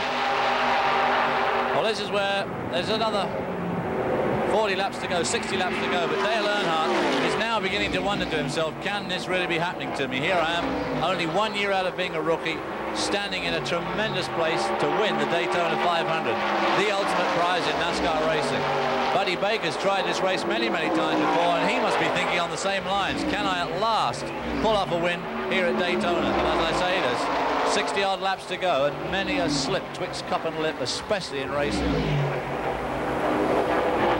I remember Jimmy Clark losing the World Championship on the last lap of the last race in Mexico in 1962 when a bolt dropped out of an oil pipe.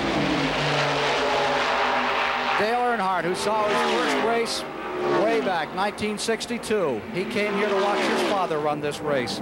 His father started in 20th, wound up 36th. This was never a race for Ralph Earnhardt. If you put him on a short track, he'd show you the way to go home. Well, his little boy is doing extremely well on the long track. Had a great year last year, won over $200,000 in only his first full year, and as a rookie, that was a tremendous prize to win.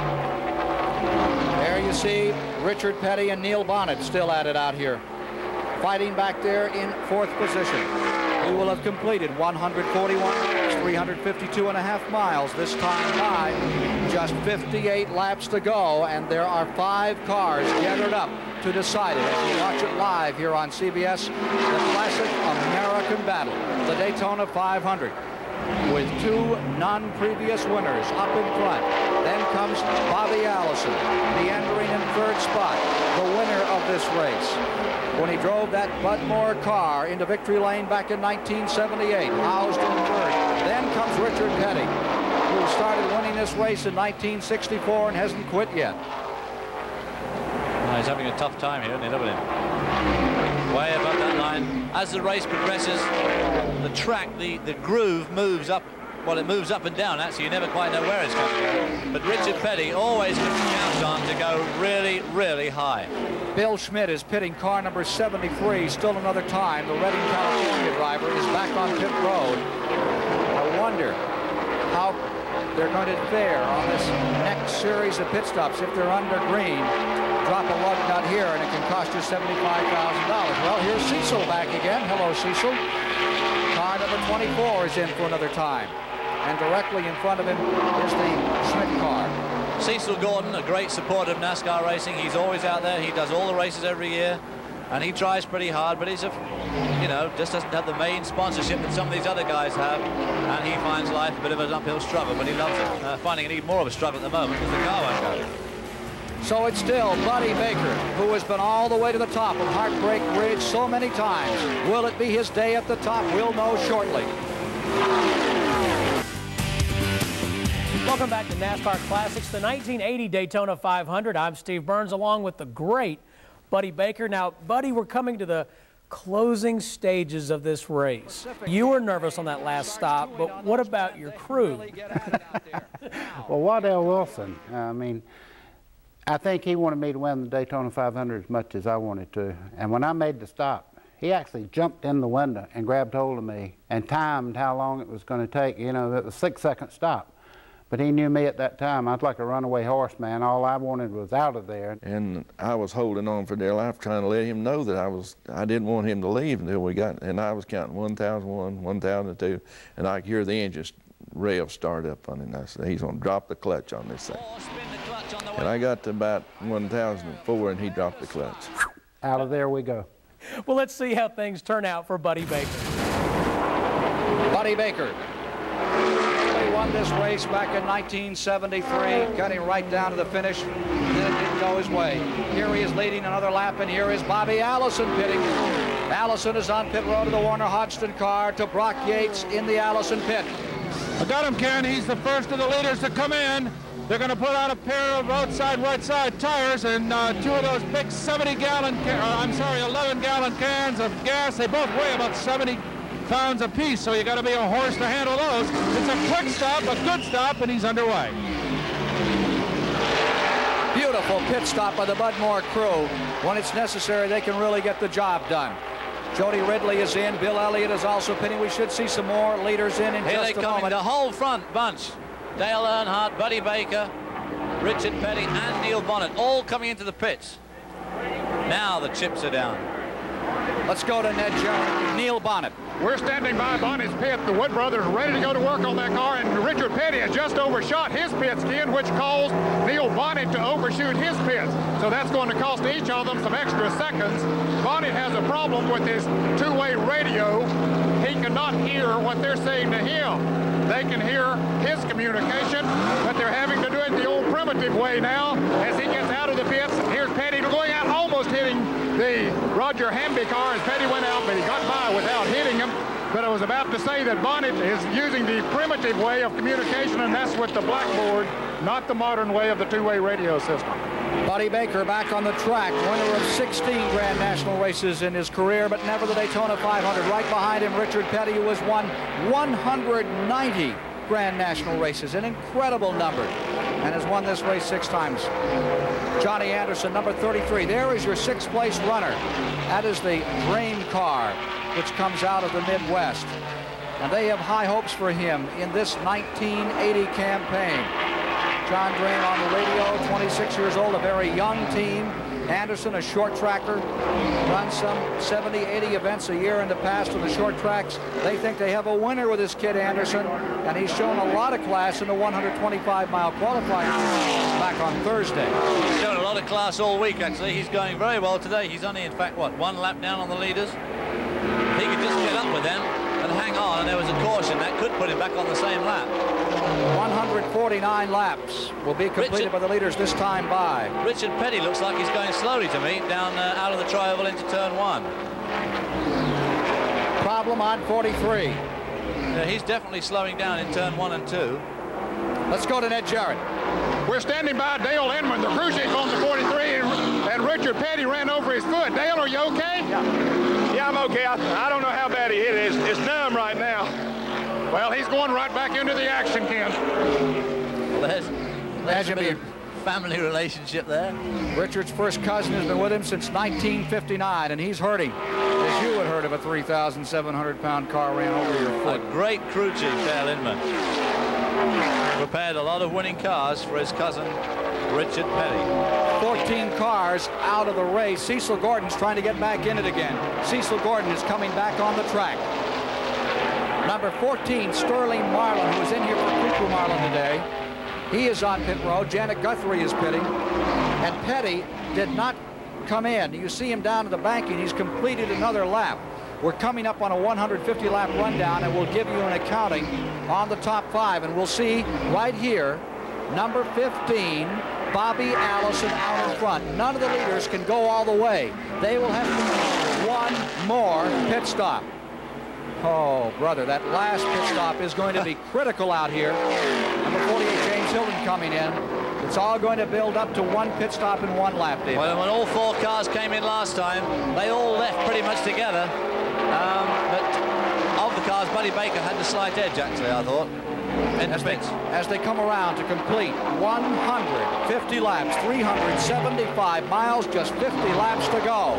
Bobby Allison in front, Neil Bonnett in second, Dale Earnhardt in third, Buddy Baker in fourth. 3 of those 4 have never won this race. It'll be interesting to see if Buddy Baker zaps by this lot, which we know he's capable of doing, or whether he's going to wait now and just let them pull him around. The 140-lap record has been shattered today. The old mark of Peddie's back in 1966 of 163, 6, 7, 8 fell to 173, 817 mark established by Buddy Baker.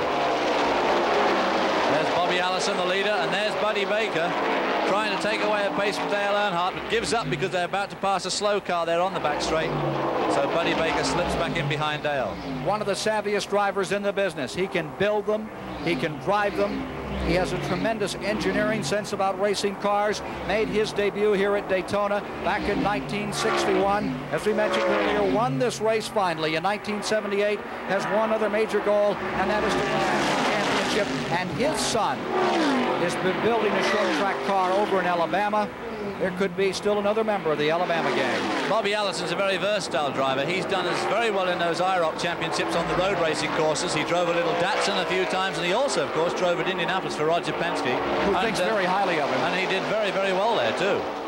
Here's Earnhardt ready to challenge. Dale Earnhardt in the Osterlin car from California down the inside, and Dale Earnhardt is back in front. The Warner Hodgson car, number 15, driven by Bobby Allison, falling back as Buddy Baker screams down the inside on the west end of the Speedway. As they come down over the tunnel, here they come back to the tri-oval. another time. Baker closing ground. So Buddy Baker does seem to have an excessive power. There we see Dale Earnhardt leading the race. Well, it's okay leading it on lap 152, but is he going to be leading it on lap 200? Because that's the only lap that really counts. The leaders heading down the backstretch, working the 153rd lap, 47 to go. We'll be back with more live coverage of the 500 after this word from your local station.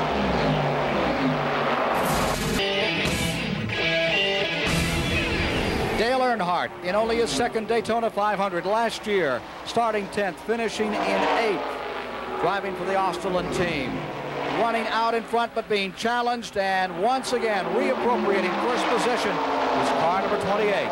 Buddy Baker is in front. Allison in the slingshot, tries it out and goes to second, and notice how easily in the slingshot that white and blue car meandered down the inside.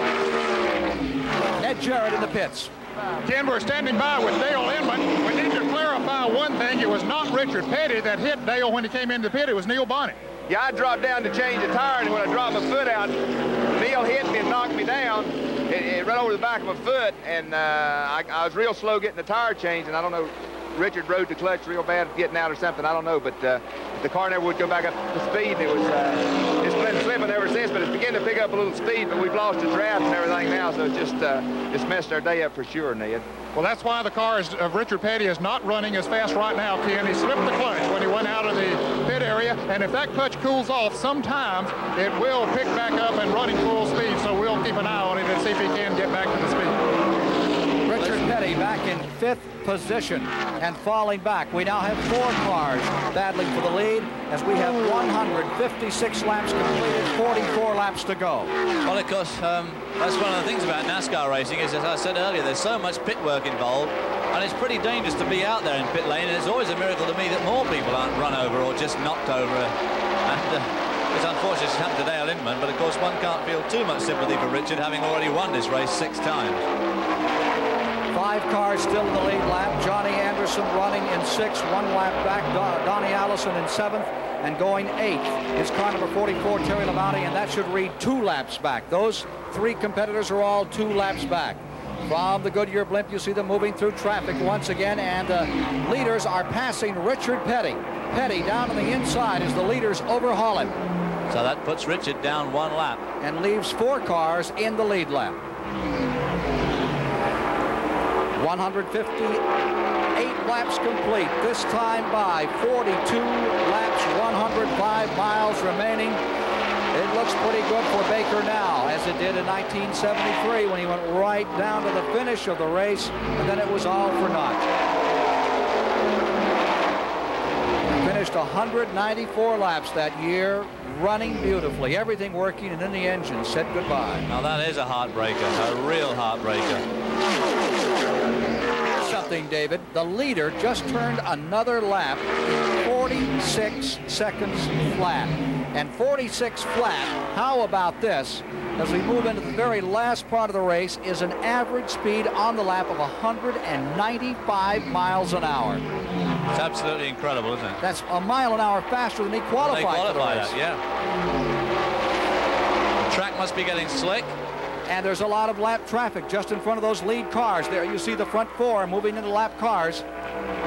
So this will slow their lap down, but these 4 guys have really got to play it cool now. There's no need for them to get involved in each other or have any trouble because they've got, as you say, 100 miles to go. And they might as well play it cool down to that fatal and final and the one that matters, last lap.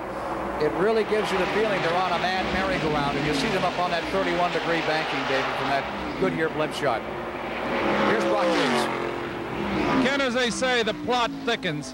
It's really interesting to talk to these different crew chiefs, especially the 2 crew chiefs on the Oldsmobile cars, Baker and the Australian car driven by Dale Earnhardt, and the 2 Ford products riding in 3rd and 4th, driven by Neil Bonnett and Bobby Allison.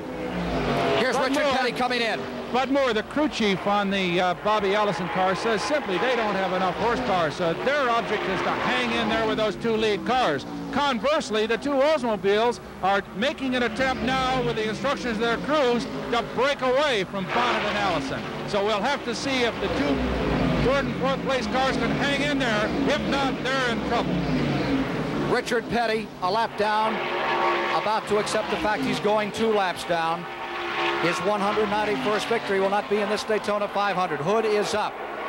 Dale Inman, rather gingerly moving around the car over there on the side. There you see Wade Thornburg, who's been in that crew many years, talking to Richard through the window. Big problems for the Peddies here. Kyle crashing in one of the 125-mile qualifying races. Let's go right down to the Peddie pit. Ken, they're trying to see if they can find what the problem is with that clutch and see if they can make an adjustment on it. But as you can see, they're not gaining very much right now. They're spending a lot of valuable time in the pits here under the green flag, but he was gradually losing speed out there and was not going to be able to finish, so they had no alternative but to bring him in and see if they could correct the problem. 38 laps to go, and the front 4 come around this time. Will it be Buddy Baker tasting victory for the first time? Dale Earnhardt in only his second effort. Bobby Allison to win his second 500, or Neil Bonnett? We'll know shortly. We may be seeing the fastest 500-mile race in history. David Hobbs and Ken Squire with you at the control tower. The record for a 500-mile race is 174.7 miles an hour. 1978, Lenny Pond, Talladega, Alabama in August. Right now, at 160 laps complete. 400 miles, 100 miles to go. They are running with Buddy Baker out in front at an average speed of 175.188 miles per hour. So stay with us. You may see the fastest 500-mile race in the history of motorsports. They're still working on Richard Peddie's car, still trying to get him back out here and keep him in contention for the national championship. Well, this is only one of 31 Grand National races for some $6 million in which these drivers compete annually. Cale Yarborough trucks on out of the pits very slowly. Cale Yarborough and Richard Peddie will be sorry not to be a part of a world record 500-mile race win, but it can't happen to everybody all the time, and Richard's had his fair share of wins. But just look at these 4 guys go. Buddy Baker, Dale Earnhardt, Neil Bonnett, Bobby Allison. Baker putting a bit of daylight between him and the others there, but I don't expect that'll last long. Cale Yarborough back up on the first turn banking. The sun's setting down, well, not setting, but it's getting low now, and as you can see, the tremendous height of that starting to cast a very big shadow across turn 1. Richard. Leaders moving in another time. Donnie Allison. Donnie. That'll make him 3 laps down. And remember, Donnie Allison is running in 6th position. Donnie Allison's had a good week. He won his heat race, his 125-mile heat race, with absolute ease, and was obviously looking forward to a good day here, but this was not to be it. Look at Dale Earnhardt, right in there with Buddy Baker. Both putting another lap down on Donnie Allison. Buddy Baker starting to run really high, making that groove between 3 and 4, right up to the wall. And it looked for a moment like that car got a little sideways on him, on Baker. A little bit. They have in fact put just a tad of daylight between themselves and Bobby Allison and Neil Bonnett running for 3rd and 4th. If they can continue that gap and pull away, those 2 guys are going to be not home and free, but they're going to be very happy. 166 laps, 415 miles complete, 34 laps, 85 miles to go. They're averaging 175.188 miles per hour for the race, and with the pit stops included. But on individual laps, they are running faster right now in the waning moments of the event than they qualified at over 195 miles an hour through the heat, through the traffic. Baker sticks it to this car as he tries to win his first Daytona 500. Now he and Dale Earnhardt are making a really concentrated effort to try and get away from Bobby Allison and Neil Bonnett. They just, in fact, the other 2 did catch up a bit there, so they didn't get away with it that time. They're right with them again as they go into turn 1. If there are no more cautions, you are going to see a 500-mile speed record today. Next on CBS, the Celtics against the Supersonics. The best of East and West gathering together for a little conflict right here on CBS this afternoon. Richard Peddie retires. Peddie done for the day. That's always 166 lap, David. Always a sad sight to see a car being pushed behind pit wall. Whatever sort of competition it's in, I hate to see it. But we can't all be winners. So the of this race comes down to 3 non-winners and 1 former winner. Car number 43 retiring with a clutch problem. He becomes the 14th official retiree from the 42 starter in the race. And now you can see Donnie Allison with a plume of smoke badgering that car wherever it goes on the racetrack.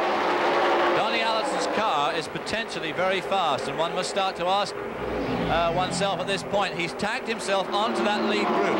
Is he going to try and stay in there to help his brother Bobby if he needs it right close to the end of this race? Because Bobby Allison's car does need help over these Oldsmobiles, one of which Donnie Allison's driving. And it's a possibility that he's going to try and stay with the lead bunch, even though he's out of contention himself, to try and help his brother. Well, the other serious consideration here is Neil Bonnett. In fact, we've got the 3 members of the Alabama gang running there at the back of this group. And if you'll remember that 125-mile race which you saw yesterday on the CBS Sports Spectacular, that Neil Bonnett car, when push got to shove in the final 3 or 4 laps, it took off. And I am sure that Leonard Wood is talking to Neil on the radio and settling him down and just getting him set for the all-out effort. And they are going to put a consultation flag out.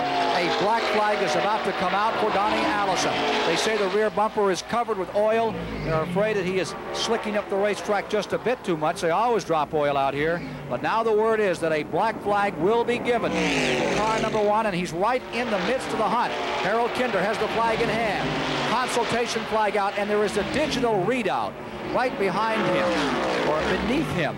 As Kinder stands there on the flag stand, directly below him is a 24-inch digital read, and it has the number of a car that the consultation flag would be given to. So there's more than the flag, and Donnie acknowledged the black flag, they say. He realized when he saw the readout that he has a problem. So that's that little plan gone by the by. John Anderson is now at the back of that group as well. There's Donnie Allison starting to run low before coming to the pits. There's John Anderson running high at the back of the group, the white car, number 33, hanging onto that lead bunch. Maybe he can pull himself back another lap. Well, John Anderson is going to find himself on the board very shortly. Marvelous. Here is Donnie Allison in. Donnie Allison pitting, his crew waiting. The Haas Ellington people. As the car comes to a halt. Ooh, smoke pouring out of that right front wheel well. Let's go to Brock Yates. Ken, they're jacking up the left side of the car. They're going to put a jack stand under there and go after the oil leak, which still is the oil pan, according to Haas Ellington. So this is going to take some time, and it's certainly going to interfere any plans he might have had to help brother Bobby. No fun working in there in that hot engine, as you well know. There are a lot of burnt fingers and smashed thumbs in the course of an afternoon down here. I think we forget how hard these guys really do work in the pits in this race, just as hard as the guys in the race cars. Racing mechanics have the most incredible hands. They're all covered in blisters and burns, and they just don't care. They just stick their hand in, and there he goes. And it is smoking very, very heavily. They may pull him straight back in again. Look at it. Smoke pouring out of the back. Working the 173rd lap. Just 27 laps to go. It's still Baker in front, still Earnhardt in second, Allison third, Neil Bonnett in fourth.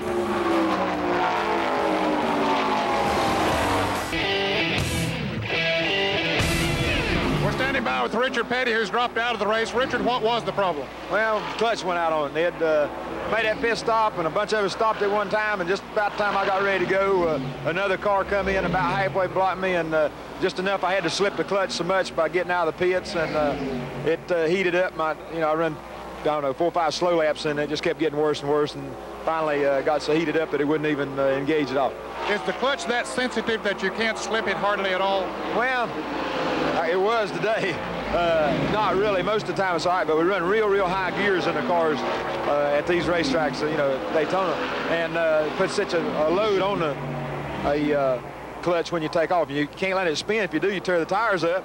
If you let the clutch slip, you tear the clutch out. So it was just a deal that, I messed up today. Well, thank you. We're sorry to see you out of the race. We'll be back next time. I wish I could smile like that when I drop out of races. What a great sportsman Richard Peddie is. He's won a lot of races, but he's also won a lot of hearts. He's a tremendous guy.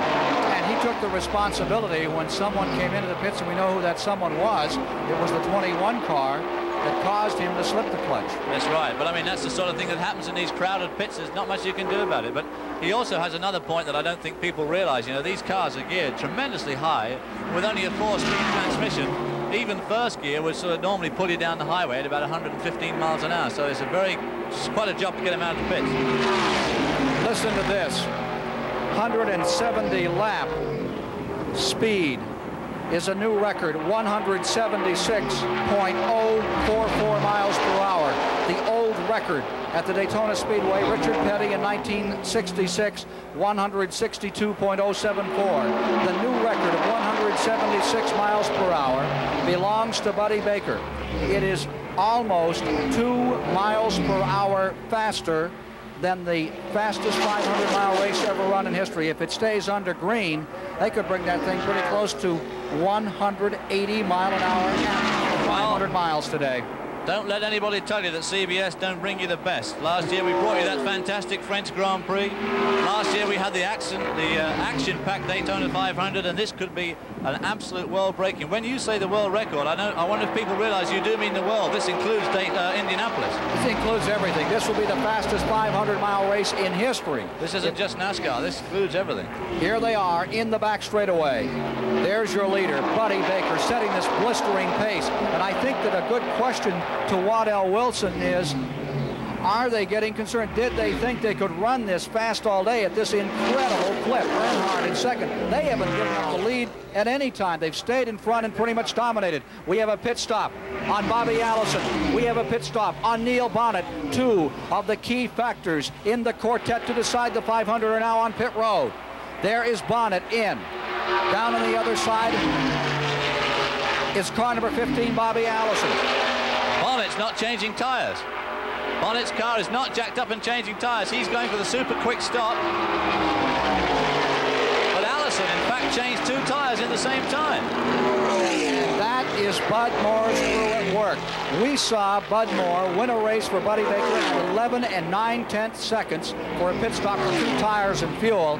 And when the old Marine, Bud Moore, from the Pacific campaign, starts chewing on those men, they really get at it out there. Now, here come the other 2. On pit road come Earnhardt and Buddy Baker. Now this is when everyone's ready. You got to keep a really cool head at a time like this. It's so easy to overshoot the pit or spin the clutch on the way out. I have a tremendous stop by the Rainier team, the Win Racing team. Earnhardt is still in. His pit stop is running 11-12. Earnhardt is getting hurt here on this pit stop. The other 3 had incredible quick pit stops, but now they're changing left side tires. It's gone over 20 seconds on Earnhardt. He is coming out in 25 1/10 seconds.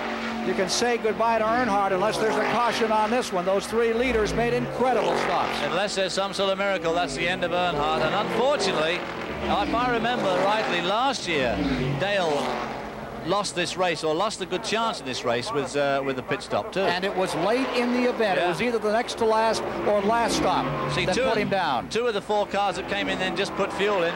They tried to change the left side tires, and obviously something went wrong with either the jack or the wheel wrench or something, and it took them a long time. But the critical stop was Allison. He did get tires, and as you pointed out, we don't believe the 21 did. No, I don't think it did. So if Allison has fresh rubber on, we have 181 laps complete, just 19 laps to go. They may have figured right. The standings at 180 laps, the speed at 176.914. That is a new record. At 180 laps, 450 miles, just 50 miles to go. Buddy Baker has another new record at 176.914.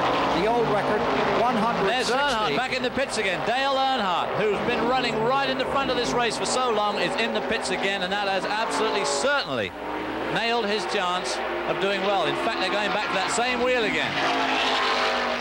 Something drastically wrong there. There's Baker going into the turn. Baker running by himself. They continue to work on the Australian car, number 2 of Earnhardt. There's Bobby Allison putting Dale Earnhardt a lap down, and with less than 20 laps to go. Earnhardt coming back on the track. Neil Bonnett puts him a lap down. And there you see the hood up after a tremendous effort by the Dream Team, number 33, out of Ohio and Indiana. Janet Guthrie also pitting in the Neil Bonnett pit. Ned Jarrett is standing by. We're in the pits with Glenn Wood, who owns the car that Neil Bonnett drives. Glenn, you chose not to change tires when you came in. Well, it wasn't about 20 laps to go, and we can go easily 200 miles, and there's only about 150 on those tires, so we could get that done quicker than changing the tires. So sometimes you get one out of balance, too, so felt like everybody else would probably do the same thing. You said that you had to put in a little bit more gas than some of the others. Yeah, we're not getting quite as good a mileage as Baker, and so we chose to put in about 15 gallons. They probably put a little bit less. I just hope they put enough fuel in it. That'd be just so typically Baker to run out of fuel on the last lap, which God forbid will happen. But he is absolutely winding away from Bobby Allison at a tremendous rate. 10 laps to go next time by. 10 laps to go next time by. There have been 27 lead changes among 7 competitors thus far in the race. Lapping Elliot, number 9 car. The leader, Baker. We're checking the interval for you between the first and second place cars. There we see on the scoreboard the tragic news that Dale Earnhardt is down a lap. What a shame for such a fine drive. There's Bobby Allison. The tire down the back straight. David, the tire that Earnhardt put on was out of balance. That was the problem that brought him back. It took them a long time to put it on, and then, of course, they just had the luck to choose a bad one. Here we see Neil Bonnett and Bobby Allison hooked up in a tow. This will help to get back some of that space that Buddy Baker's pulling out on them, but with 10 laps to go, they've got it rather fine. Not if they're going to run side by side like that. They've got to pull in and draft. They've got to draft. Got to draft. A.J. Foyt's record in 1971 of 161 miles per hour for 190 laps, 470 miles an hour has been eclipsed by Buddy Baker. The new record is 177.129 miles per hour, and we are on our way to the fastest 500-mile auto race ever run in history. Baker is coming down with a 13-second advantage into the tri-oval, about to lap Dave Marcus. Meanwhile, you see the cars in second and third, Bobby Allison and Neil Bonnett, as they come out of turn number 4. After the 4 main contenders made their pit stops and they got split up, Buddy Baker screamed away at about a second a lap. But now that Bobby Allison and Neil Bonnett have hooked up, it's staying static, but it's still 13 seconds behind. We asked Neil Bonnett about his strategy near the end of the race, what he would like to be doing, where he wanted to be. The end of the race is the biggest factor for us, you know. And I'd like to be in a good position in the first race, in the middle, but the main thing is position at the end of the race. If you're back in 4th or 5th place, it's going to be hard to pull out a win. So I need to be, I'd like to be leading, but if I can't be leading, I don't want to be any further back in 3rd to try to win this race. Well, he's in 3rd, but he's a long way back in 3rd. He's not in the bumper. There's Marcus getting a draft off car number 28, Buddy Baker. When he said 3rd, he meant 3rd about 2/10 of a second back, not 13 seconds back. The 190-lap rundown. The cars are running in the 195th lap right now, rapidly drawing to a close. On the 190-lap, 475-mile rundown, Baker in 1st, Bonnett then in 2nd, Allison in 3rd, with Dale Earnhardt 1 lap down in 4th. In 5th, Terry Labonte. In 6th, Benny Parsons. Running in the 7th spot, Lenny Pond of Ettrick, Virginia, up to 7th. Going 8th was Marlin. In the 9th position was Janet Guthrie. Running in 10th was car number 9, Bill Elliot. And running 11th was number 90, Jody Ridley. Rapidly getting down to a close on the Daytona 500 with less than 5 laps to go. We'll be back for the finish with more live coverage of the Daytona 500 after this word from your local station. Less than 3 laps to go for Buddy Baker with a 13-second advantage, tagging along, hitchhiking. There is Dave Marcus. A blown engine going down into turn number 1. One car smoldering, drops on the inside. The yellow is coming out. How about that? Oh my goodness me, you just can't beat NASCAR racing, can you? 2 laps to go, 13-second lead, and bang. There will be the Alabama gang of Allison and Bonnett right with him as they go across the line. This may be it to the end of the race. We'll wait and see. It still could be a new record even under caution In fact, it will be. Yeah, because he'll race back to the line, so they'll only have one lap to go. A blown engine going into turn number 1. Oh, and Neil Bonnett smoking badly, coming off turn 4. It looks like his engine's about to go. Here's Bonnett coming to the tri-oval, slowing down. Now he wants... This could be a blessing for him if he can keep running at all. Absolutely. The engine is off. He has shut the engine off. It's gone. Bonnett just coasting around here at the end of the race. Well, what a situation this is. Where's Dale Earnhardt? Nowhere. He can't. The white flag is out. White flag is out on the field. They are under caution. Baker is streaking around to win this race, and even under caution, it will be the fastest race in history. Here he is coming out of turn number 4. And after all those years of effort, all those heartbreaks, the 1980 Daytona 500 waving like mad as he crosses the line. Buddy Baker has done it, but not without a heart stopper just at the finish as the caution came out. Buddy Baker has pulled it off. 200 laps completed, waiting for the time. Even under caution, they will have shattered, smashed every record there was to be had. Directly across us on the start-finish line, the Rainier Racing crew, ecstatic over their win. How about this? The speed, ladies and gentlemen, is a new world record for 500 miles. Faster than Indianapolis, faster than Talladega. Daytona today, 177,602 miles per hour. 177,602. A happy crew awaiting Buddy Baker, waving all the way around the racetrack. How long he has waited to do that. And just 5 pits away, the Wood brothers still waiting for their car to come around. Has that dropped Neil Bonnett from 3rd to 4th? There is car number 17 trying to help number 21 to the line. Number 17 trying to push That's number Don 20. Whittington. Whittington bringing in car number 21 to assist him to the stripe. Don Whittington of Fort Lauderdale, Florida, the fellow who came from sports car racing to this competition, assisting car number 21 in. After 500 miles, the sportsmanship is still there. Incredible.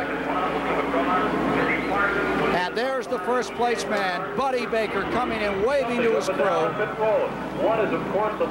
Second place, Bobby Allison going back to the garage area. We'll try to get a word with him. And here is number 21 going back to the garage. We're waiting on the official finish on those front-running cars, but there is no mistake about it. This car and that driver have just run the fastest 500-mile race that has ever been witnessed on the face of the earth. I think it's fitting that Buddy Baker should do that. He was the first man to go over 200 miles an hour on a closed circuit. He's always liked going fast. He's a real high-speed man, and he's won the world's fastest ever 500-mile race. Here goes the car for victory lane. The crowd on their feet to give him an ovation as he pulls in. Rock Yates awaiting him down there. They're rolling him back through the television tower. 2 hours, 48 minutes, 55 seconds the time. 29 lead changes among 7 drivers in the fastest 500-mile race in history. Buddy Baker defeating Bobby Allison in second. Neil Bonnett being reported unofficially in third. Dale Earnhardt for fourth. Benny Parsons for fifth. Brock Yates standing by with Buddy Baker, who's taking his first true deep breath of the day. They say in the 500 you take one breath when it starts and you hold it for 500 miles. Baker unhitching the belts. He looks absolutely nonplussed. He can't believe it's happened to him, I think. Well, I saw him win at Talladega and be so overcome he was actually sick to his stomach after that fast race he ran there a few years ago. He almost looks like he's crying to me now. He must be a very, very overjoyed man. It's one of his big goals. Let's go to Brock Yates with the winner of the Daytona 500, Buddy Baker. There he is. Yeah. 18 years, babe. 18-year wait. You sure unloaded a lot of frustrations out there this afternoon. Oh, my God. You know, I'm just so... This one right here, I've tried so long. I've led so many times. I thought I had it made, and something always happened. Today, with 2 laps to go, I looked at the gas gauge, and it fell to 2 pounds. I said, oh, no, I know what's going to happen now. I'm going to coast up to the start-finishing line and never cross it. This car worked beautiful. I'd like just... Waddell Wilson and all the boys just did a great job, and right now I'd like to say a lot of things. I can't. I'm caught up in myself right now. Buddy, was there at any time in the operation this afternoon when you had any doubts that this race car couldn't do it for you? No, I knew the car was capable, and that even put more stress on you, because when you really have a superior race car, it just you don't know what to do, you know. It's just out there running so well, and I dropped back one time and felt out the competition, run a few laps, find them, and when I got ready to go, I just went. You just early in the race, we noticed you drop back into about 3rd place, but that was just to kind of feel things out with everybody else. Well, I had to know what I could do if I had to have a showdown, you know, running real hard there at the end, and it would go any time I wanted it to. I'm just real proud of the NAPA shock. Oh, geez. Do you know? I want to say the right thing. I know I'm going to leave everybody out. Well, you know, you had a lot of time to think about it out there. You know, you weren't doing much racing near the end. You should have made up a really good speech. Well, I didn't know where they were at, and I kept looking in the mirror, and I saw a car behind me, and it was Dave Marcus, but I didn't know exactly who it was right at the time, and you know, I run a couple hard laps, and they kept telling me slow down in the pits, and I said, they're crazy. Somebody passed me if I slow down, but I didn't know I had such a lead. But Brock Yates. I have to give every bit of the praise to the race car and the crew. Buddy, from all of us at CBS, our greatest congratulations. Thank Terrific. you very much. I'm a pleased person. Buddy Baker has just become the 4th man in the history of the Daytona 500 to win the race from the pole. The last man to do that was in 1968, Cale Yarborough. Prior to that, Richard Peddie did it once, and the Leyden giant Fireball Roberts also pulled that off. But it was Buddy Baker's day from top to finish. He completed 143 laps in the lead. He led on 8 different occasions. Just a masterful and complete domination of this 500, the fastest 500 in history. Brock Yates is standing by with the man who put the car together. Ken, the man beside me is Waddell Wilson, who built the engine and much of the automobile that Buddy Baker drove to victory here today. He's a man that has been able to build cars that have stood up under that gentle giant's foot for a couple of years now, but last year a very frustrating end to this race. Now victory. What are your feelings? Well, it's really great to stand here in Victor's Circle. You know, Buddy he just drove a fantastic race. I'd like to thank Harry Renier for putting all this together, but most of all, I'd like to thank God for guiding us through this race today. I'd like to thank all the crew, all the people that helped with the sponsorship, you know, with, well, we got the Regal Ride Shocks, and we have Comfort Coach that's helping us right now. This is our first race with us, and I hope they stay with us from now on. And we also have all the people that have the decals on the car. That's too many to name. You need them. Yeah. Waddell, tell me something. You talked to Buddy all the way through the race on your two-way radio. Did you have any times that he communicated to you any frustrations or any problems that he thought were developing that gave you a little bit of a fright? Well, no. The only thing he said was the first part of the race, he said it was pushing just a little. But we knew the racetrack would get slick as it went on, which it did. And then later in the race, we could take the tires off, and it was even tire wear. So the car neutralized, and everything worked well from then on. Good. Our congratulations again. Bobby Allison from Hueytown, Alabama, coming home in second place. Were you pleased, Bobby? Well, Ned, I was pleased with second. Buddy really had everybody covered today, it looked like, and we could draft and hang on, you know, and the crew put me out several times in the lead, but the Oldsmobiles could run me down and get by, especially Baker, and, you know, they just were really strong all day, and we're real happy that the car stayed as strong as it did all day. You know, Bud Moore and the whole Warner Hodgson crew did a tremendous job for us, and, you know, second ain't all that bad. It ain't a win, but it ain't all that bad, and, you know, we can go on from here, and we got a lot of racing this season, and we just hope that the Warner Hodgson Mike Curb car keeps on going like it's going. Bobby, your crew chose to change tires on the last pit stop. Buddy Baker didn't. Of course, that put you out of the draft with him. Had you been right there on his bumper on the last lap, of course, the caution, the race ended under the caution, but could you have drafted past him? Well, all day long, it seemed like I couldn't even get my nose outside of him. I could draft by those other Oldsmobiles, but he just seemed to have tremendous speed on the straightaway, and the only place I could catch up was in the corners on him. So I'd have tried, but I think it might have been a pretty difficult situation. Okay, so he says second place is not too bad, and I'd say so, Ken. A pretty good payday for Bobby Allison. For Brock Yates and Ned Jarrett, along with David Hobbs here in the control tower, I'm Ken Squire. Thank you for joining us for the 22nd running of the Daytona 500.